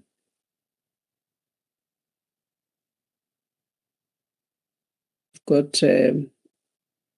Sietswani. Okay. All right. Good afternoon, good afternoon. Madam Chair. Good afternoon. All right. May you please raise your right hand, ma'am? Do you solemnly declare that the evidence and facts you are going to provide before this panel will be the truth and the whole truth? Yes, I do. Thank you. Please state your full names and your designation at Eskom. My name is ELS. I am the head of the Grid Access Unit at Eskom. All right. Thank you very much, ma'am. You may start with your presentation. Okay. I'm going to load my presentation, Chairperson. Can confirm that it's in the slide mode? Not yet, but I can see the presentation. Can I proceed, Madam Chair? Yes, you may. Thanks. I'll remain on national television, Madam Chair. But thank you for affording ESCOM the opportunity to come and present our position on the draft grid capacity allocation rules. Madam Chair, we have submitted a very comprehensive submission. We've also submitted this presentation. My mandate today is to really touch on some of the salient points and other points of emphasis. I must declare that we have severely truncated our presentation so that we could fit it within the 10 minutes. But having said that, today we've come here to support the initiative by the regulator. We fully concur with the draft rules. We fully support the initiative by the regulator. But having said that, we have structured our presentation as follows. In the next slide, I will briefly touch on the basis of our support. Why do we support the draft paper? And then on the following slide, I will address the pertinent questions that were posed by the regulator. Those 4 questions. And then I will also share our experience with our lived experience and insight from the more than 2 years of the implementation of our interim grid capacity allocation rules. And then we will present a thesis on what we believe should be what we see as the overall grid capacity allocation framework and the role of the different stakeholders. When that is properly read together with the Electricity Regulation Act, our license conditions, and other policy instruments, Madam Chair. So without much ado, as I pointed out, today we are here to support NERSA's initiative to develop the rule. We believe that this development of the rules and the framework really conforms to our long-held principled position that the just energy transition should be rule-based, and that it is only when we develop a rule-based order that we can create a very vibrant and a competitive electricity market. It is only when we have a rule-based order, colleagues, that we can stimulate and enable other private players to mobilize capital for private investments in new generation capacity and investments in the much needed building of the grid infrastructure that this country so desperately needs. And our long-held belief in a rule-based order, it really stems from our subscription to the ethos, the ethos of saying we believe that in a constitutional order that's underpinned by the rule of law, it's imperative that we develop rules and we establish regimes that are well understood to address some of the to create an enabling environment and a conducive environment for investment and to address some of the socio-economic issues that we have. So the integrated nature of the grid also requires that there should be some form of a standardized regime or a framework that's understood by all in the space, and that's the regime that's governing capacity allocation. By way of history, at Eskom, we have developed and implemented our interim grid capacity allocation rules. As I indicated, it's been more than 2 years now.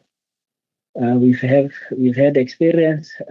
It's been widely accepted by our customers, and it has since become an international benchmark. And we are not saying it's been a perfect process. We are continuing. We see the development of the rules as an iterative process. So from time to time, we continue to engage with our customers. We don't believe the rules are perfect, but we continue to refine. We listen to the customers. We address some of the pain points. So I think to date, we've gone through about 2 or 3 iterations of the interim grid capacity allocation rules, but they have gained a lot of traction. They have been very, very effective. We have to date projects in commercial operation that have gone through IGCA. Connected gigawatts of projects. We have about an additional 20 gigawatts, in the region of 20 gigawatts of projects that we have taken through this process, and they're in the pipeline at various stages of development to reach COD. What are some of our observations and our key recommendations? Madam Chair, when it comes to issues of grid capacity management, Eskom stresses the need that all the licensed distributors and the NTCSA should manage, or if I can use the common word, almost create their own grid access unit, because there's a need for all those entities to build those functions for grid capacity management. And the emphasis is particularly on the distribution network. And I think some of the issues have been covered partly by colleagues from the municipal distributors, and I wouldn't want to repeat them here. My apologies. The slides are not moving. I'm not sure if you are still on the first one. I'm on the I'm trying to follow. I'm here. Okay. On the key recommendations. Okay. I'm going to do a lot of talking because I have truncated my presentation, Madam Chair, for 10 minutes, but I appreciate if you can indulge me. But I won't be repetitive because I think some of these issues, some of the for example, some of the issues that we experience as distributors, my colleagues have covered some of these. But there's a greater need to respond to the nuances and the idiosyncratic nature of the requirements in those networks. Secondly, Madam Chair, the way we see grid capacity allocation, we believe that grid capacity allocation should not be a blunt tool, but it must also respond. And I'm glad that you have touched on this in the draft consultation paper itself. But it must also respond to some of the policy pronouncements and the policy directives. And we've noted that you have highlighted, the regulator has highlighted this.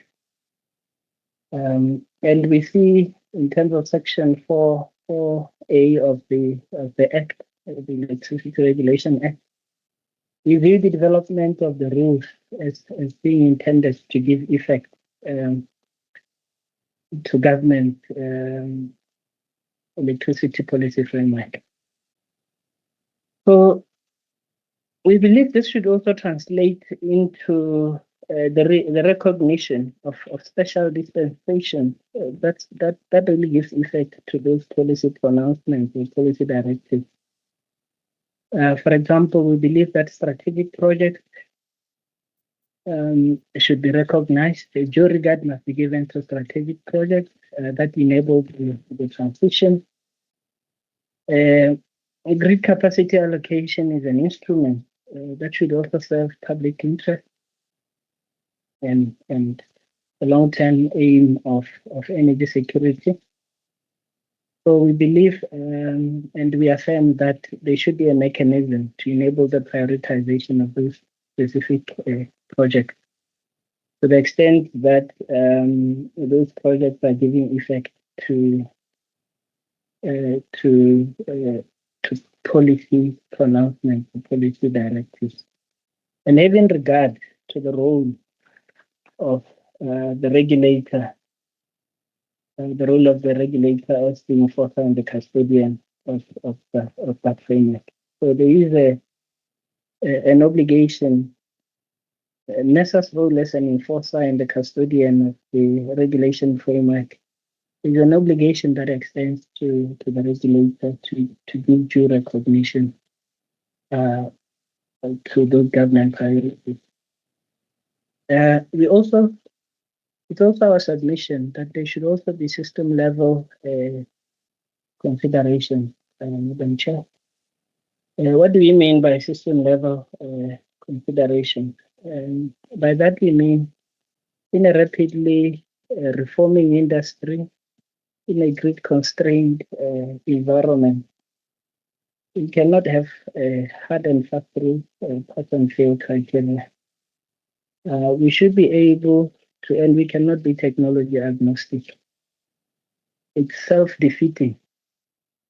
We need to give due recognition to various technologies and allocate capacity to those technologies that actually enable the higher penetration of renewable energy onto the grid. I think now there's a discussion of technologies such as grid forming BESS, which will inject the required inertia onto the grid for us to be able to advance and achieve the objectives of the just energy transition, and to have hard fast rules and path faith, as some of the people have suggested, it will be counterproductive, and we believe that due regard must be given to and capacity allocations must take those into consideration.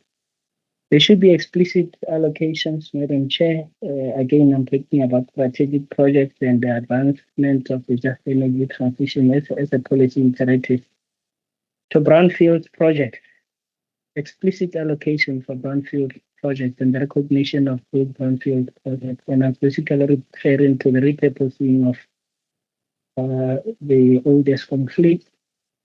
And as those plants are getting decommissioned, we have just energy obligations and other socio-economic obligations to protect jobs. And we believe capacity the repurposing of that capacity allocation should be considered in that context, Chair. And grid capacity allocation decisions should take that into consideration. Alignment with national plans. I wouldn't spend much time on this. We believe the consultation paper itself recognizes the need to align to, I think it's under section 7.1, where of the draft paper that the NSPs must establish their own specific requirements and processes which align to the ERA, the electricity price and policy, the rules, the grid code NRS 47, the integrated resource plan, and other strategic frameworks.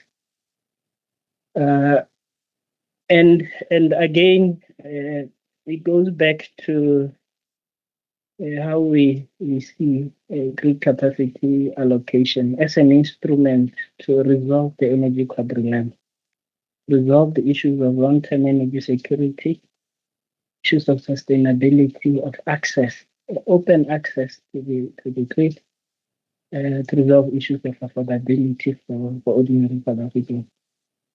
So that's where we peg grid capacity allocation. We just don't see it as a mechanical pathway process, Madam Chair.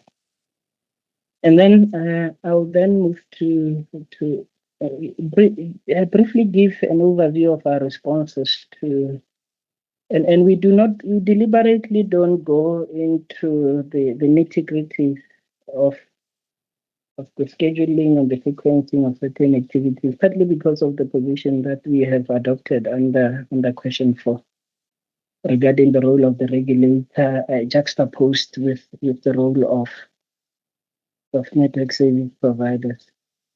First 31st serve principle, we support the first 31st serve principle. Our experience is that it has helped us attain our objectives because that is the basis for the implementation of IDCA. In terms of discouraging speculative applications, in terms of allocating this much needed, this is very scarce resource to projects that are deserving. We have developed our own, we have developed our readiness criteria, and I think Mr. Mistake, Mr. Masteki, and Mr. they have some questions around the readiness criteria, but I'll briefly touch on those later. And we fully align ourselves with the position that's been adopted by the regulator because we do not think and we do not believe that there should be an exhaustive list of a criteria or a closed list of criteria. It cannot be the correct approach in a market that's rapidly reforming and very dynamic. We think the draft paper itself gives very useful criteria, but also recognizes the need. So it sets the framework. It defines the framework of the operating envelope within which network service providers can build the meat in the development of their processes, procedures relating to capacity allocation. That's the view that we have. That's our stance, Madam Chair. So we believe the criteria as it is under question 2, we believe it's adequate and relevant. And again, this is premised on the view that we hold that we don't believe in a closed list of criteria. We believe that the finer details should be left to NSPs, with the regulator exercising its enforcement role and oversight role and applying the test of whether the criteria that's been deployed is one that is transparent, it's fair, it's equitable, it promotes open access to the grid, and it's non-discriminatory. That is the test, Madam Chair. The test is not, and we don't expect the regulator to be detained by the various scenarios and issues of the sequencing of the different project milestones. Those details are best left to NSPs to resolve. So again, in the criteria itself that we have developed or that we propose to, it must emphasize a very practical and effective approach, like what's been adopted in the IDCA, where feasibility must be emphasized before design. That is the engineering process. Again, we will recommend not and this is for the benefit of our municipal counterparts and other distributors, that criteria such as the different technologies and how they contribute to system stability and system reliability, that needs to be considered a system of requirement. I've already touched on policy alignment. We've also touched on the impact on the grid. As network service providers, our mission is to make the most efficient use of our wire. And the more we utilize the wires, efficient use of the wires, the better, because we earn revenue from the user system. and so on. So there is a proper incentive for us to make maximum use of the existing wire. And that could also mean, again, it talks to the issue of technology agnostic, meaning that we need to look at impact on the grid. We need to look at how these technologies impact the grid and how do we accommodate additional generation capacity on the grid. For example, there could be pockets of capacity that we could assign, depending on the generation profile, that we could assign to certain technologies.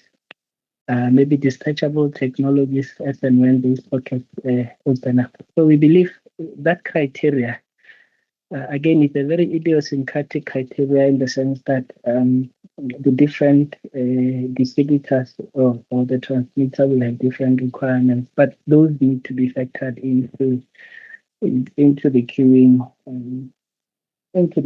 algorithm.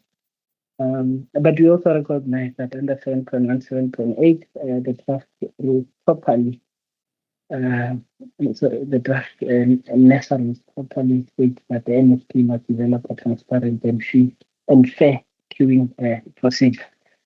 Transparency of the queuing procedure, yes, strongly support transparency in the queuing procedure. We believe this is important for us to build trust and discourage speculation. We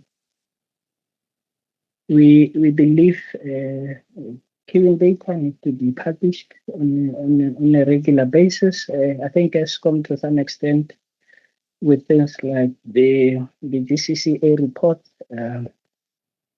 we need to find ways of how it's been very useful to the market in terms of identifying available pockets of capacity. And we are working on a program now to find ways of increasing the frequency of the GCCA report. In the ideal world, we would have what we call a live GCCA, where in real time our customers can go into the system and they will have access to a view of where is the available capacity. And that view is obviously influenced by some of the commitments in terms of the grid capacity allocation decisions. So we fully support that, Madam Chair, and we believe this can be properly balanced with respecting some of the confidentiality requirements and respecting some of the appropriate requirements. We believe we can walk that fine balance between being transparent and respecting commercially sensitive information on behalf of our customers. And when I say customers, Madam Chair, I'm referring to IPPs in this context. Responsibility for rules development, again, we fully align ourselves with the position adopted in the draft rules. We believe that the final details, the processes, the procedures, NESA must provide the overarching regulatory framework, which is what NESA has done. At a very high level, specify some of the factors to be considered.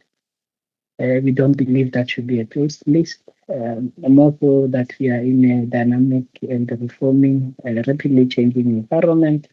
But we think what the regulator has done is a useful guideline for NSPs.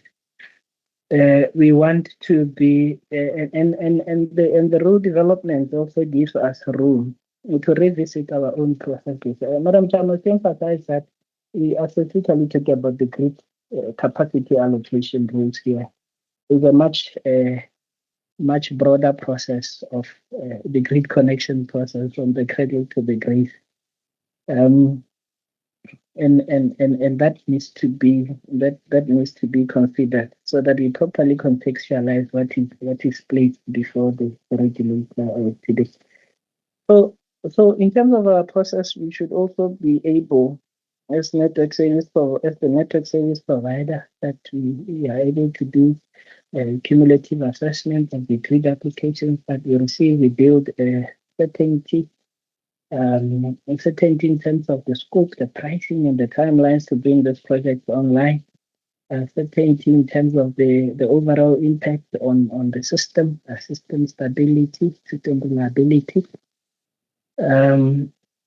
Yes, so our interpretation of Section 21.4 and the obligations of network service providers under Section 21.4, we align ourselves with the interpretation of the regulator, read together with Section 3 of the ERA on the role of the regulator, the custodian, and the enforcer of the regulatory framework, and 21.4, which talks to which places obligations for network service providers to grant access to the grid, and as per our license conditions, and define conditions for access to the grid. So what are we saying here? We are saying this is the responsibility for road development and the role of the NSP flows directly from statute, and it's section what the regulator has outlined under 7.1. That NSPs must establish their own specific requirements and processes, etc. And that under Section 8, that NSPs must develop transparent and fair clean procedures, and so on. We are saying that the legal imperative as per the Electricity Regulation Act. May I also just request, Sietsele, that you try to wrap up? I know that over 15 minutes now, but if you can just try. Thanks. Yes, I'm about to get to my last slide. The last slide is, what are some of the observations? Some of the socioeconomic issues we've touched on them, and the use of grid capacity allocation as an instrument to resolve the energy quadrilateral. So we warn against customers who seek to monopolize grid capacity because they're financially dominant, and they do not necessarily have they do not necessarily comply with the few criteria established. We've seen some discrepancies, Madam Chair, in what we've seen with the generation application versus when compared with ESCOM's child capacity. I think we're sitting with over 200 gigawatts of interest versus around 47 gigawatts of ESCOM's generation capacity. We are saying such incorrect market signals can have they do affect long-term network training, and they could send the wrong signal in terms of how do you develop the grid going forward. Again, we would like to emphasize the need to develop regulations around trading activities. We think it's an extension of what the regulator has started now. We stand in full support of the regulator's initiative to extend the development of the rules to include trading activities and to properly define what that entails, our obligations as NSPs towards traders and other IPPs that are selling to traders and so on. And then we like to emphasize this point on the agility that as NSPs, our observation is that development of grid capacity allocation rules or processes, procedures. I don't want to get caught up in the semantics step person. It's a very iterative process, and we believe it's the NSPs who have that capacity and the ability in a reforming and dynamic market environment to go back and refine our processes and respond to the market forces. Again, this requires a specialist knowledge in project development. We've touched on the issue of sequencing of the different project milestones, specialist knowledge in environmental requirements, land rights, and other areas. So what do we see as the overall grid? How do we see the big picture, Chair? We see the big picture with the regulator playing an overarching regulatory framework, which is what the regulator has done, of the custodian and the enforcer. Regulatory certainty, building investor confidence, creating a forum for dispute resolution between the licenses. Switch forum, I must add, it's always been there. And been utilized by some of our customers to resolve disputes. We see NSPs as defining the detailed processes, procedures, rules. I know maybe we might run into semantics here, but in carrying out the obligations under 21.3 read together with 21.4, we believe that's the role of the NSP. Building transparency and balancing that with the rights of customers, as I explained, agility with review of the risk and building some of the insights and responding to different market forces, and customers and other players then are able to mobilize capital and drive investment in not only in generation but also in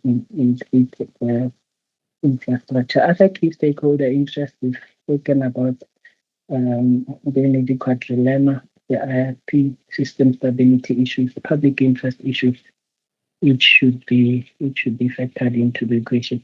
In a nutshell, that's the end of my presentation, Madam Chair. Thank you. Thank you very much for the detailed presentation and your views regarding how you see the process and the content of the rules. Let me check if the colleagues have questions that they would like to get clarity on. By show of hands, colleagues, if you do have questions. Mr. Mkize, you may go ahead.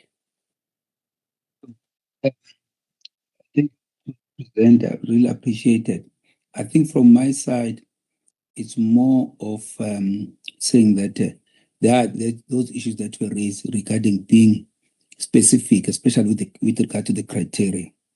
And then lastly, taking also due cognizance of the time, just to request from ESCOM/NTCSA, maybe a submission of what would maybe amount to draft policies, processes, and procedures. Because when you're developing the rules, and then you kind of have got a way of balancing the two, such that you don't give too much discretion. At the same time, you are aware of what things that are nitty-gritties that may not necessarily be incorporated in a rule. I think that would also apply to the municipal side of things. I think that can help us to have a very good first take in terms of final rules. I'll stop there, Chairperson. Thank you. Thank you, Mr. Mkize. From my side, I just have a question in terms of what you were stressing that NERSA must take into cognizance the policy that is in place, where you indicated that it is important that in the rules we prioritize strategic projects. I just want to understand how this is going to be done if we are given a legislation that requires us to balance the interest of all stakeholders. I just want to understand on that one, how do we achieve this? Or maybe in terms of the Act itself or the provisions of the Act, how do we get to the part that where we can prioritize strategic projects? I'm not sure which strategic projects you were referring to. This also goes to the question that you mentioned, where you said that there's a need to allocate capacity to brown projects. And then you made mention of those power stations that are identified for repurposing. If you can just, that's a second cash question from me, but it's linked to the first one, to just clarify as to how are we going to do this, and will this then not go against what NERSA's mandate now in terms of the Act, as the body that the Act says that NERSA has a critical role in driving the change and introducing competition. I just want to check how that is going to be done. The second thing that I just want to find out, ma'am, sorry, sir. The second question that I just want to find out is are your views or the views of ESCOM with regards to the proposals from other stakeholders that are saying there is no need to include requirements pertaining to the designs that they must be submitted. That's the first one. Also, there's no need to include financial arrangements. And that is because of the timing of those things from a practical point of view. And then also the third one that is key, and you also touched on the issue of the off-taker. That the issue of the off-taker requirements, it's something that we must not impose in terms of these rules. What is ESCOM's view in this regard, just on these three issues in terms of the requirements? Then lastly, I heard you talking about mentioning every time, talking about our license conditions will have this, our license. So I was not sure who you were referring to there, whether now, because we're talking about the rules now for the transmission operator. So I was trying to understand here, what are we talking about here? Is it ESCOM that you are referring to with regards to the rules, the license conditions, or these license conditions that you say they will have this, they will have that? Were you referring to NTCSA? Thank you. Thank you, Madam Chair. Maybe I will start with the first question from Kiwe. My interpretation of the question is that it's not really a question, but a request for us to share the draft processes, policies, procedures that we have developed or we intend to develop. I think we will take the request and we will share what we have with the regulator. And then our interim grid capacity allocation rules are already in the public domain. We've gone through alterations, we've gone through clarification notes. We'll share that information for the benefit of the regulator. And then the second question from Madam Chair talks to the role of NERSA, in terms of balancing the interests of different stakeholders, in terms of NERSA at the forefront of driving competition in the space. How do we justify how do we justify specific allocations or different recognition for strategic projects? I think the point I want to articulate, Madam Chair, is that the role of the regulator in balancing the interests of different stakeholders and driving and implementing that fair competitive landscape, the recognition of the strategic projects actually does not detract from that role of NERSA.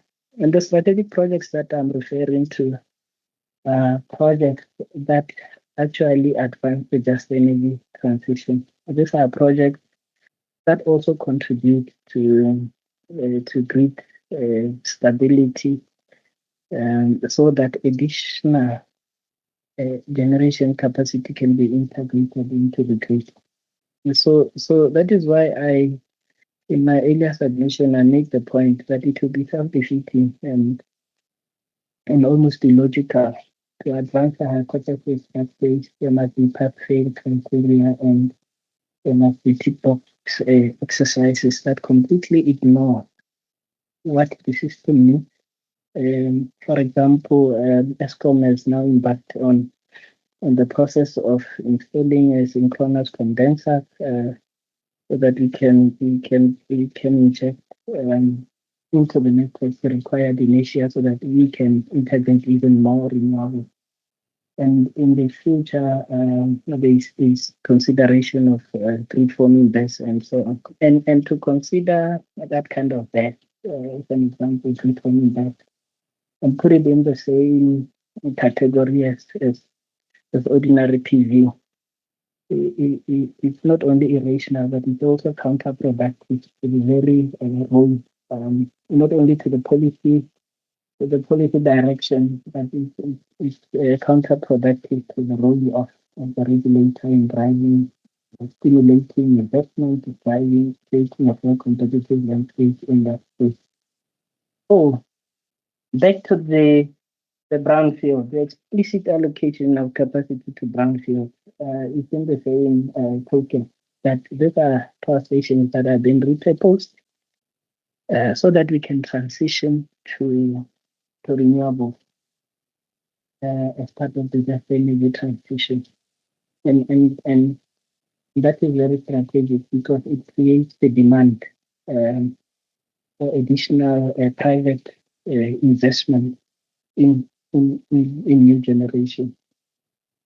So that repurposing of the repurposing of that allocated capacity for brownfield projects is an enabler. It must be viewed in that context. You cannot put that in the same queue as any other project because you are defeating the very purpose of your stated objectives of accelerating the just energy transition. So when you frustrate those efforts, in our perspective, the point we are making is that it will not. It goes against attracting motivating private capital into new generation. So that's where I hope that answers the brownfield project as a strategic project as part of a policy, a very deliberate policy directive for decarbonizing and diversifying our energy mix. And then question 3. Madam Chair, I did not say there's no need for design. Designs are as a criteria. But what I was saying was that I do not believe the regulator in its role in terms of Section 3 as the custodian and philosopher of the regulatory framework should be detained by this nitty-gritties and the nuances of project development milestones. I think that should fall into that basket under 7.1 of your draft rules. That should fall in the basket of what the network service provider, those who are endowed with the requisite skills, and those who fully understand the project development process, they understand issues of land, right? They understand environmental requirements and so on. We believe the NSPs are best placed to deal with those issues. So those finer details must find expression in the policies, the procedures, and the processes that are defined by the NSPs. It's not necessary. And I think the regulator must review participation to be caught up in that debate. It's not necessary for the regulator to descend there. So, and again, that also talks to what I explained under question 4 regarding the correct interpretation of what should be the role of the MSP versus the role of the regulator. And then the next question was around. So just to clarify, we did not say there's no need for design. We just said those details must come to us as MSP. And then inclusion of financial arrangements. At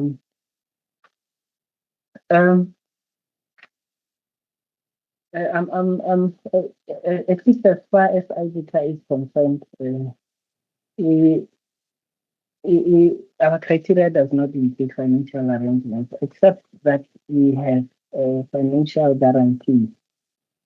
Which criteria, ESCOM or NTSA? No, I'm speaking on behalf of ESCOM. Okay. Yes. Okay. All right. Yeah. So the grid capacity allocation rules they straddle across ESCOM and NTSA. Yes.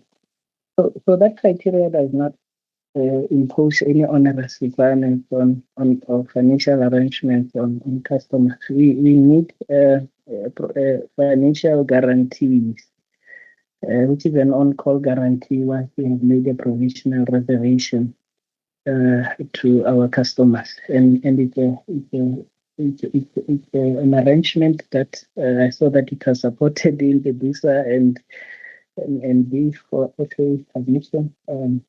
It's widely regarded as a necessity even across other jurisdictions from our benchmarking studies. So it's a necessity and it needs to be there.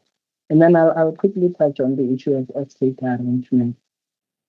The issue of off-take arrangement is to some extent, there are those who are saying we should do away with off-take requirements. And there's it's a proposal that because we constantly revise our IGCA, it's a proposal that we have considered with other stakeholders, and it's still under consideration whether we need to completely do away with off-take consider. I must add that there's a mischief there that we need to address, and it's incumbent upon us working together with other stakeholders and customers. I believe they understand the mischief that we wanted to cure with this off-take requirement. That we find a suitable mechanism that can cure that mischief. And then we can do away with the off-take requirement. So at the moment, we are still working, and we've been doing a public consultation as part of our review of the IGCA process to address that one aspect. And then the other issues of traders, I think we have sufficiently covered, expatiated on them. Thank you.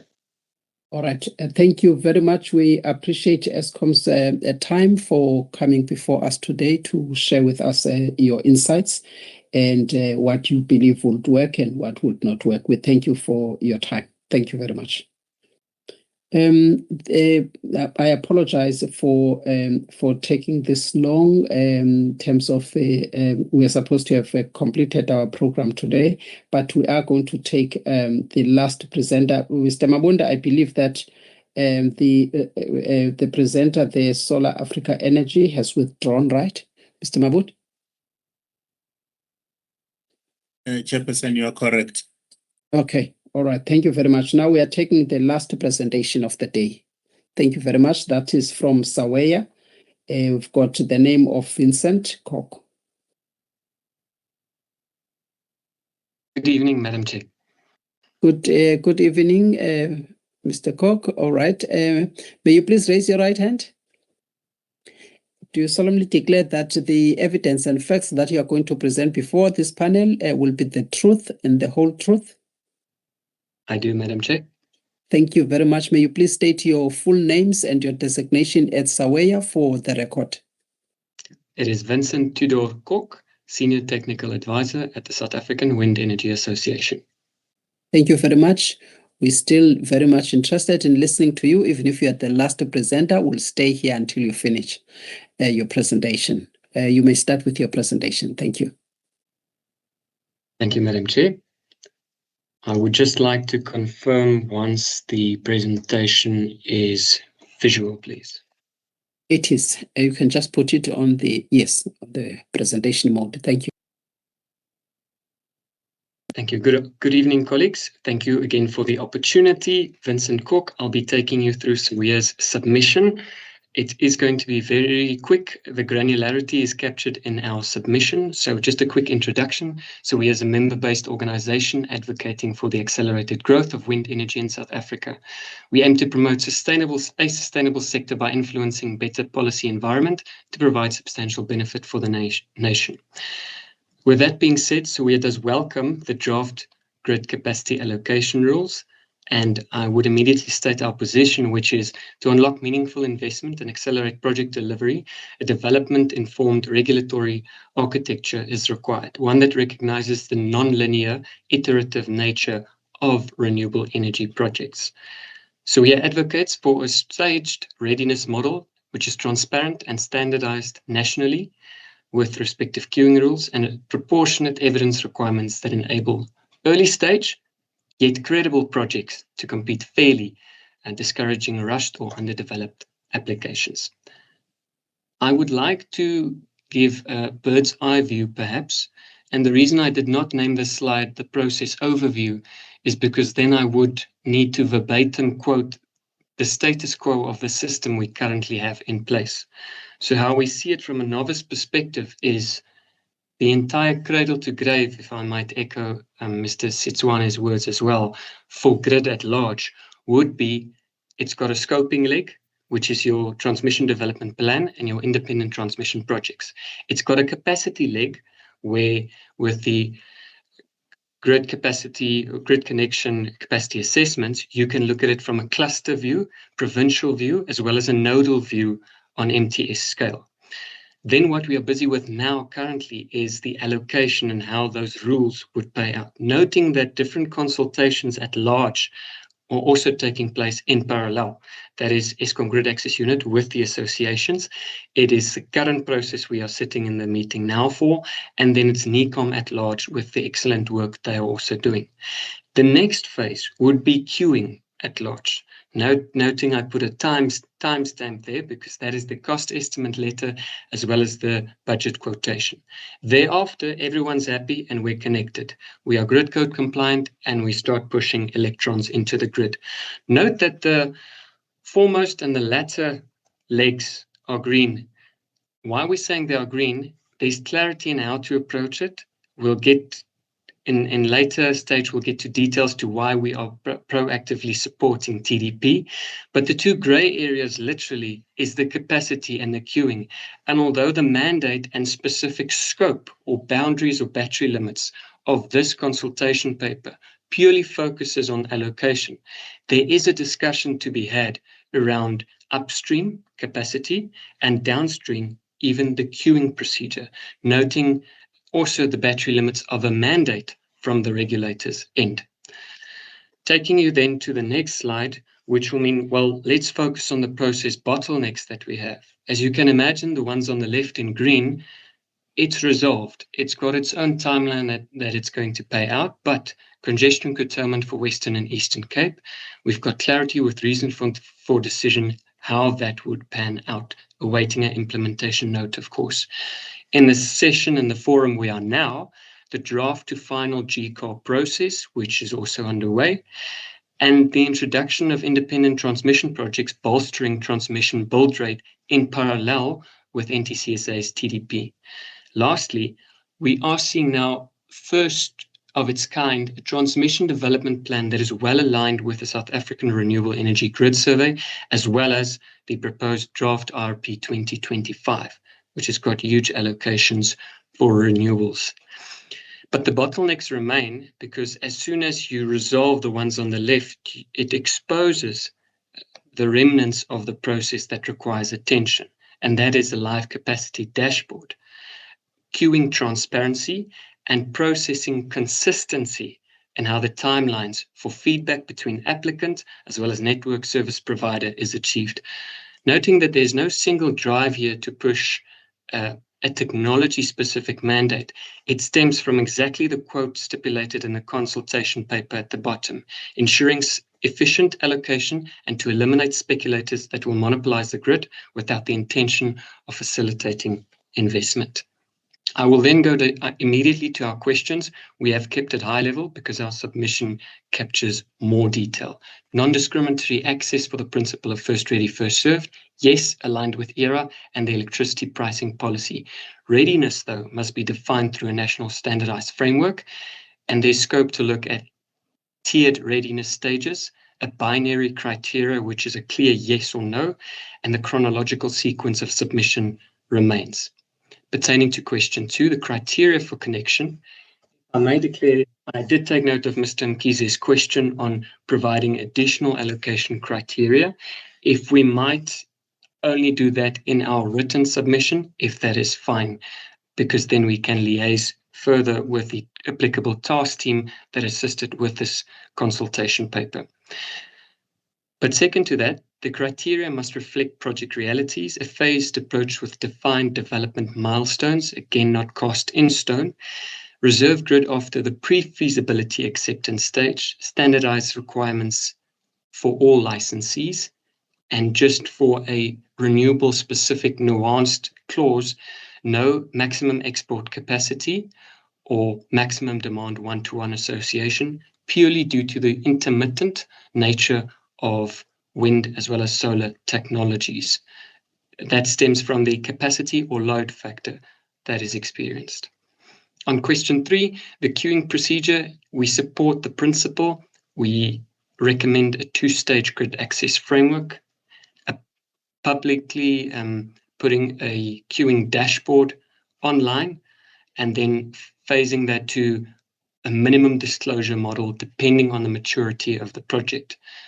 Question number 4, do licensees bear the responsibility to draft rules for the regulator's approval? Yes, NERSA should establish and enforce a uniform, legally binding set of GCARs, with the NSPs as well as licensees required to implement tailored procedures only within this regulatory framework that has been provided. So now to capture question 1 and 2 in key recommendations, it is detailed a lot more in our submission, but fair grid capacity allocation, accountability for adequate timelines and durations between the NSP and the applicant, standardization of implementation of all the rules, irrespective of the procurement mechanism, financial guarantees that will nullify speculators and hold participants accountable, revocation upon assessing with reasonably practicable measures of applicant non-compliance to documentation, submission timelines, as well as the process milestones. On point number 6, I would like to declare the following, that although majority views are stipulated, as an association, we also declare the minority views too. Hence, industry has not reached consensus on a signed PPA being a requirement for readiness. However, the majority believes offtake or buyer tender process requirements are not suitable readiness eligibility requirements. Lastly, again, the queuing transparency at large, with a public queue showing grid capacity allocation status with a minimum of monthly updates to ensure other prospective developers and participants have foresight.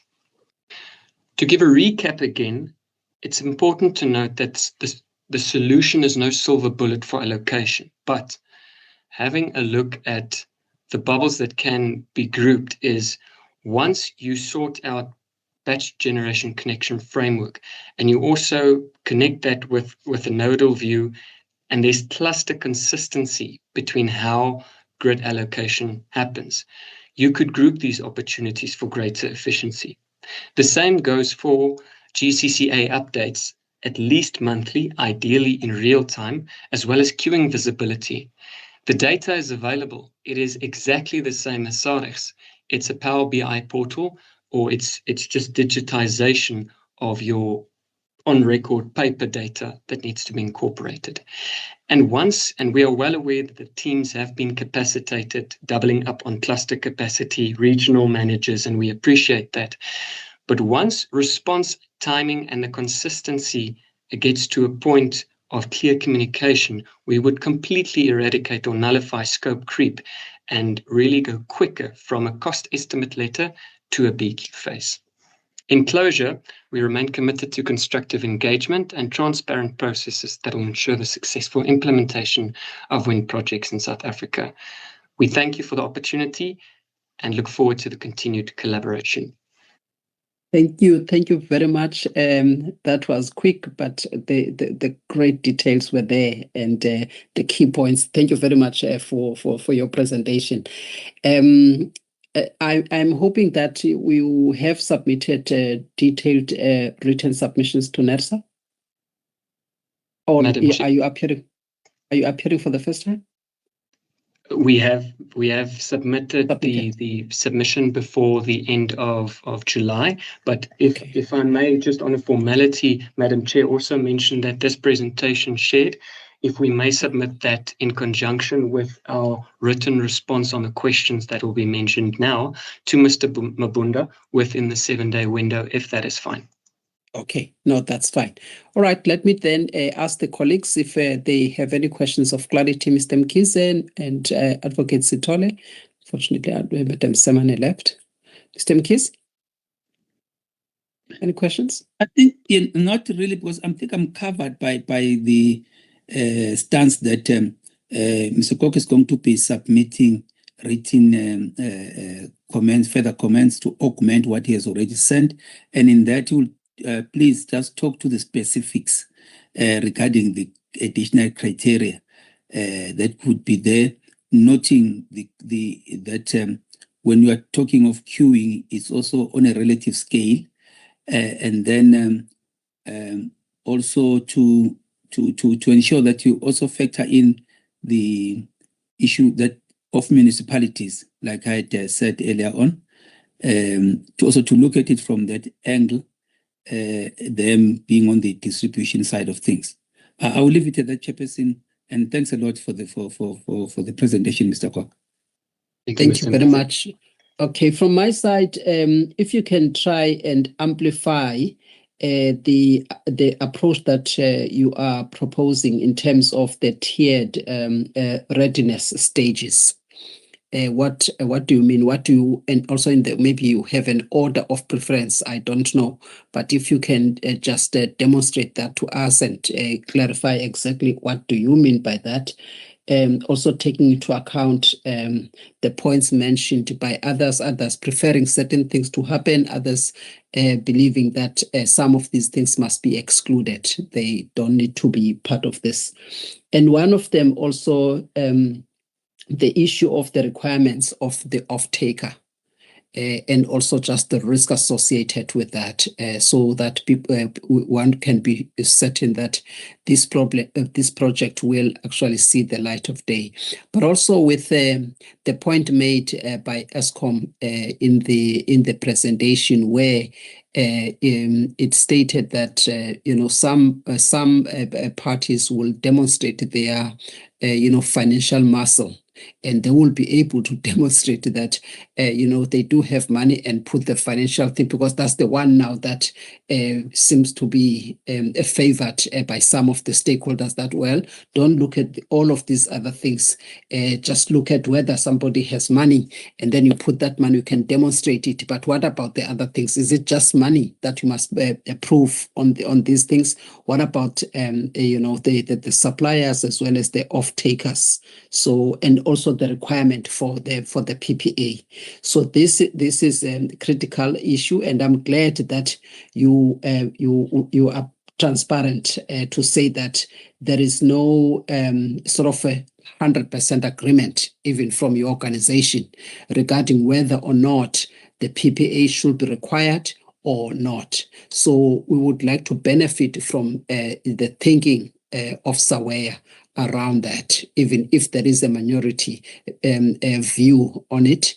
I think it is still important in terms of ensuring that we think about the what you call the pros and cons, and the kind of thinking that the stakeholders have. So if that can be touched on for us, it is an important issue, and we do take the point earlier on that Energy Council proposed that perhaps the issue of the off-taker, to the extent that it is a concern, is probably information that can be submitted to the regulator. Because at least the regulator will be able to protect that information, and the regulator is the one that at the end of the day have to look at whether these projects will be viable and succeed to the later stage. So we also take that point. But from our side, those then are the questions, and we look forward then to you sharing this presentation. Advocate Sithole, do you have any from your side? Are you fine? Still fine? I'm fine, Chairperson. Thank you. All right. Thank you very much. Mr. Kok? Madam Chair, noting on Mr. Mkize's, the first one was the additional criteria. The second one that I've listed is the queuing example, going into detail in that regard. And the third one would be for the municipal angle from a distribution perspective. Mr. Mkize, if I may, in our written submission, answer that, or is there any specifics before I get to the chair's questions that you would like me to answer or give inputs to now. No, I think I'm fine with you providing a written response, because also it would not be so much of a knee-jerk reaction or something that you do right here and now. And if you submit something that's properly thought through, I think it's going to assist. Thank you, Mr. Mkhize. Madam Chair, then if I may answer in a point of maybe rather salient points than elaborating too much, because our written submission would again add more scope, process flow, and some key recommendations in that regard. But really the readiness stages that is suggested is to having a look at the stage gates that is already in place with renewable energy projects. We don't scope and test the wind and test the sun and immediately start constructing. The interdependencies, if I recall, there's in excess of 25 physical permits that needs to take place. And one could argue that is really the conceptual inceptional stage of wind development. But these things happen in parallel. It's 2 years of bat and bird monitoring data. It's all of that that's required. And hence even IG CAR makes reference to a minimum criteria which has been to the benefit of some wind developers. So with regard to the readiness stages, it stems from a financial perspective, it stems from a construction perspective, as well as the grid availability, because we can ultimately construct when we can connect. And that is key to understand. So we would get granular in once we submit that in a written response. Pertaining to exclusions and demonstrating the risks associated with including or not including off-takers, it stems from a confidentiality perspective. One, that some people might be in favor of not making it a prerequisite. Two, other companies, depending on the mandate of the company, albeit locally based as a South African company or a multinational, does have an opinion of, from a marketing perspective, to bolster on who their off-taker is. It stems from the ESG commitments that they have, as well as their greater bolstering with a greater pipeline of projects too. And the bolstering comes from, yes, maybe a monetary perspective, rightfully as you mentioned, but also look who is my off-taker. It is a tier 1 mining house as an example. So that is what needs to be taken into account, and that's why there are disparate views in that regard, and the industry association respects that fully. Comes to the monetary muscle of these developers, you get an amalgamation of smaller South African developers that punch above their weight. So that's why, again, the clear standardized criteria, irrespective if someone's rich or not, everyone is running the 100 meters. Who finishes at the end of the line, the rules dictate that, not necessarily if you're wearing Nikes or if you're running bare feet, as a very practical example, if I can pull it back to that. Thank you. Thank you very much. We appreciate your time, and also if you could provide the responses in the next 7 days, we'll appreciate that for the amplification of some of the responses to the questions that we posed. But thank you for your time. Thank you, Madam Chair. Thank you very much. Ladies and gentlemen, we thank you for staying until this time. We have come to the end of the public hearing, and we appreciate also the insights from all of the presenters that honored their slots today. We have now come to the end of this process of the public hearings. We're still going to embark on the thorough analysis of all of the views and information that was shared by various presenters today, including the additional information that they could not provide verbally today. So we are looking forward to that, and NERSA will then, at the stage where we feel that we've got sufficient information, we may decide that we proceed then to the subcommittee to consider this matter, the submission that will come to the subcommittee, and then to the energy regulator that will take a final decision. However, We don't want to preempt that we will rush the process itself. We understand the importance of this, but we must also understand the complexities of getting these things right and ensuring that there will be no gaps that can be exploited, such that then it becomes difficult for NERSA and other stakeholders to gain access, and that will also discourage investment. So it's very important that we are going to make sure that as NERSA, we keep our eyes wide open as to what is happening in the market and make sure that we take all the input on board. With that said, thank you very much. Have a very good weekend. Thank you to the members of the energy regulator and the staff. The hearing is now adjourned. Thanks, Chairperson, and thanks to all in attendance. Cheers. Thanks, Chair, and everyone. Thank you, Chair.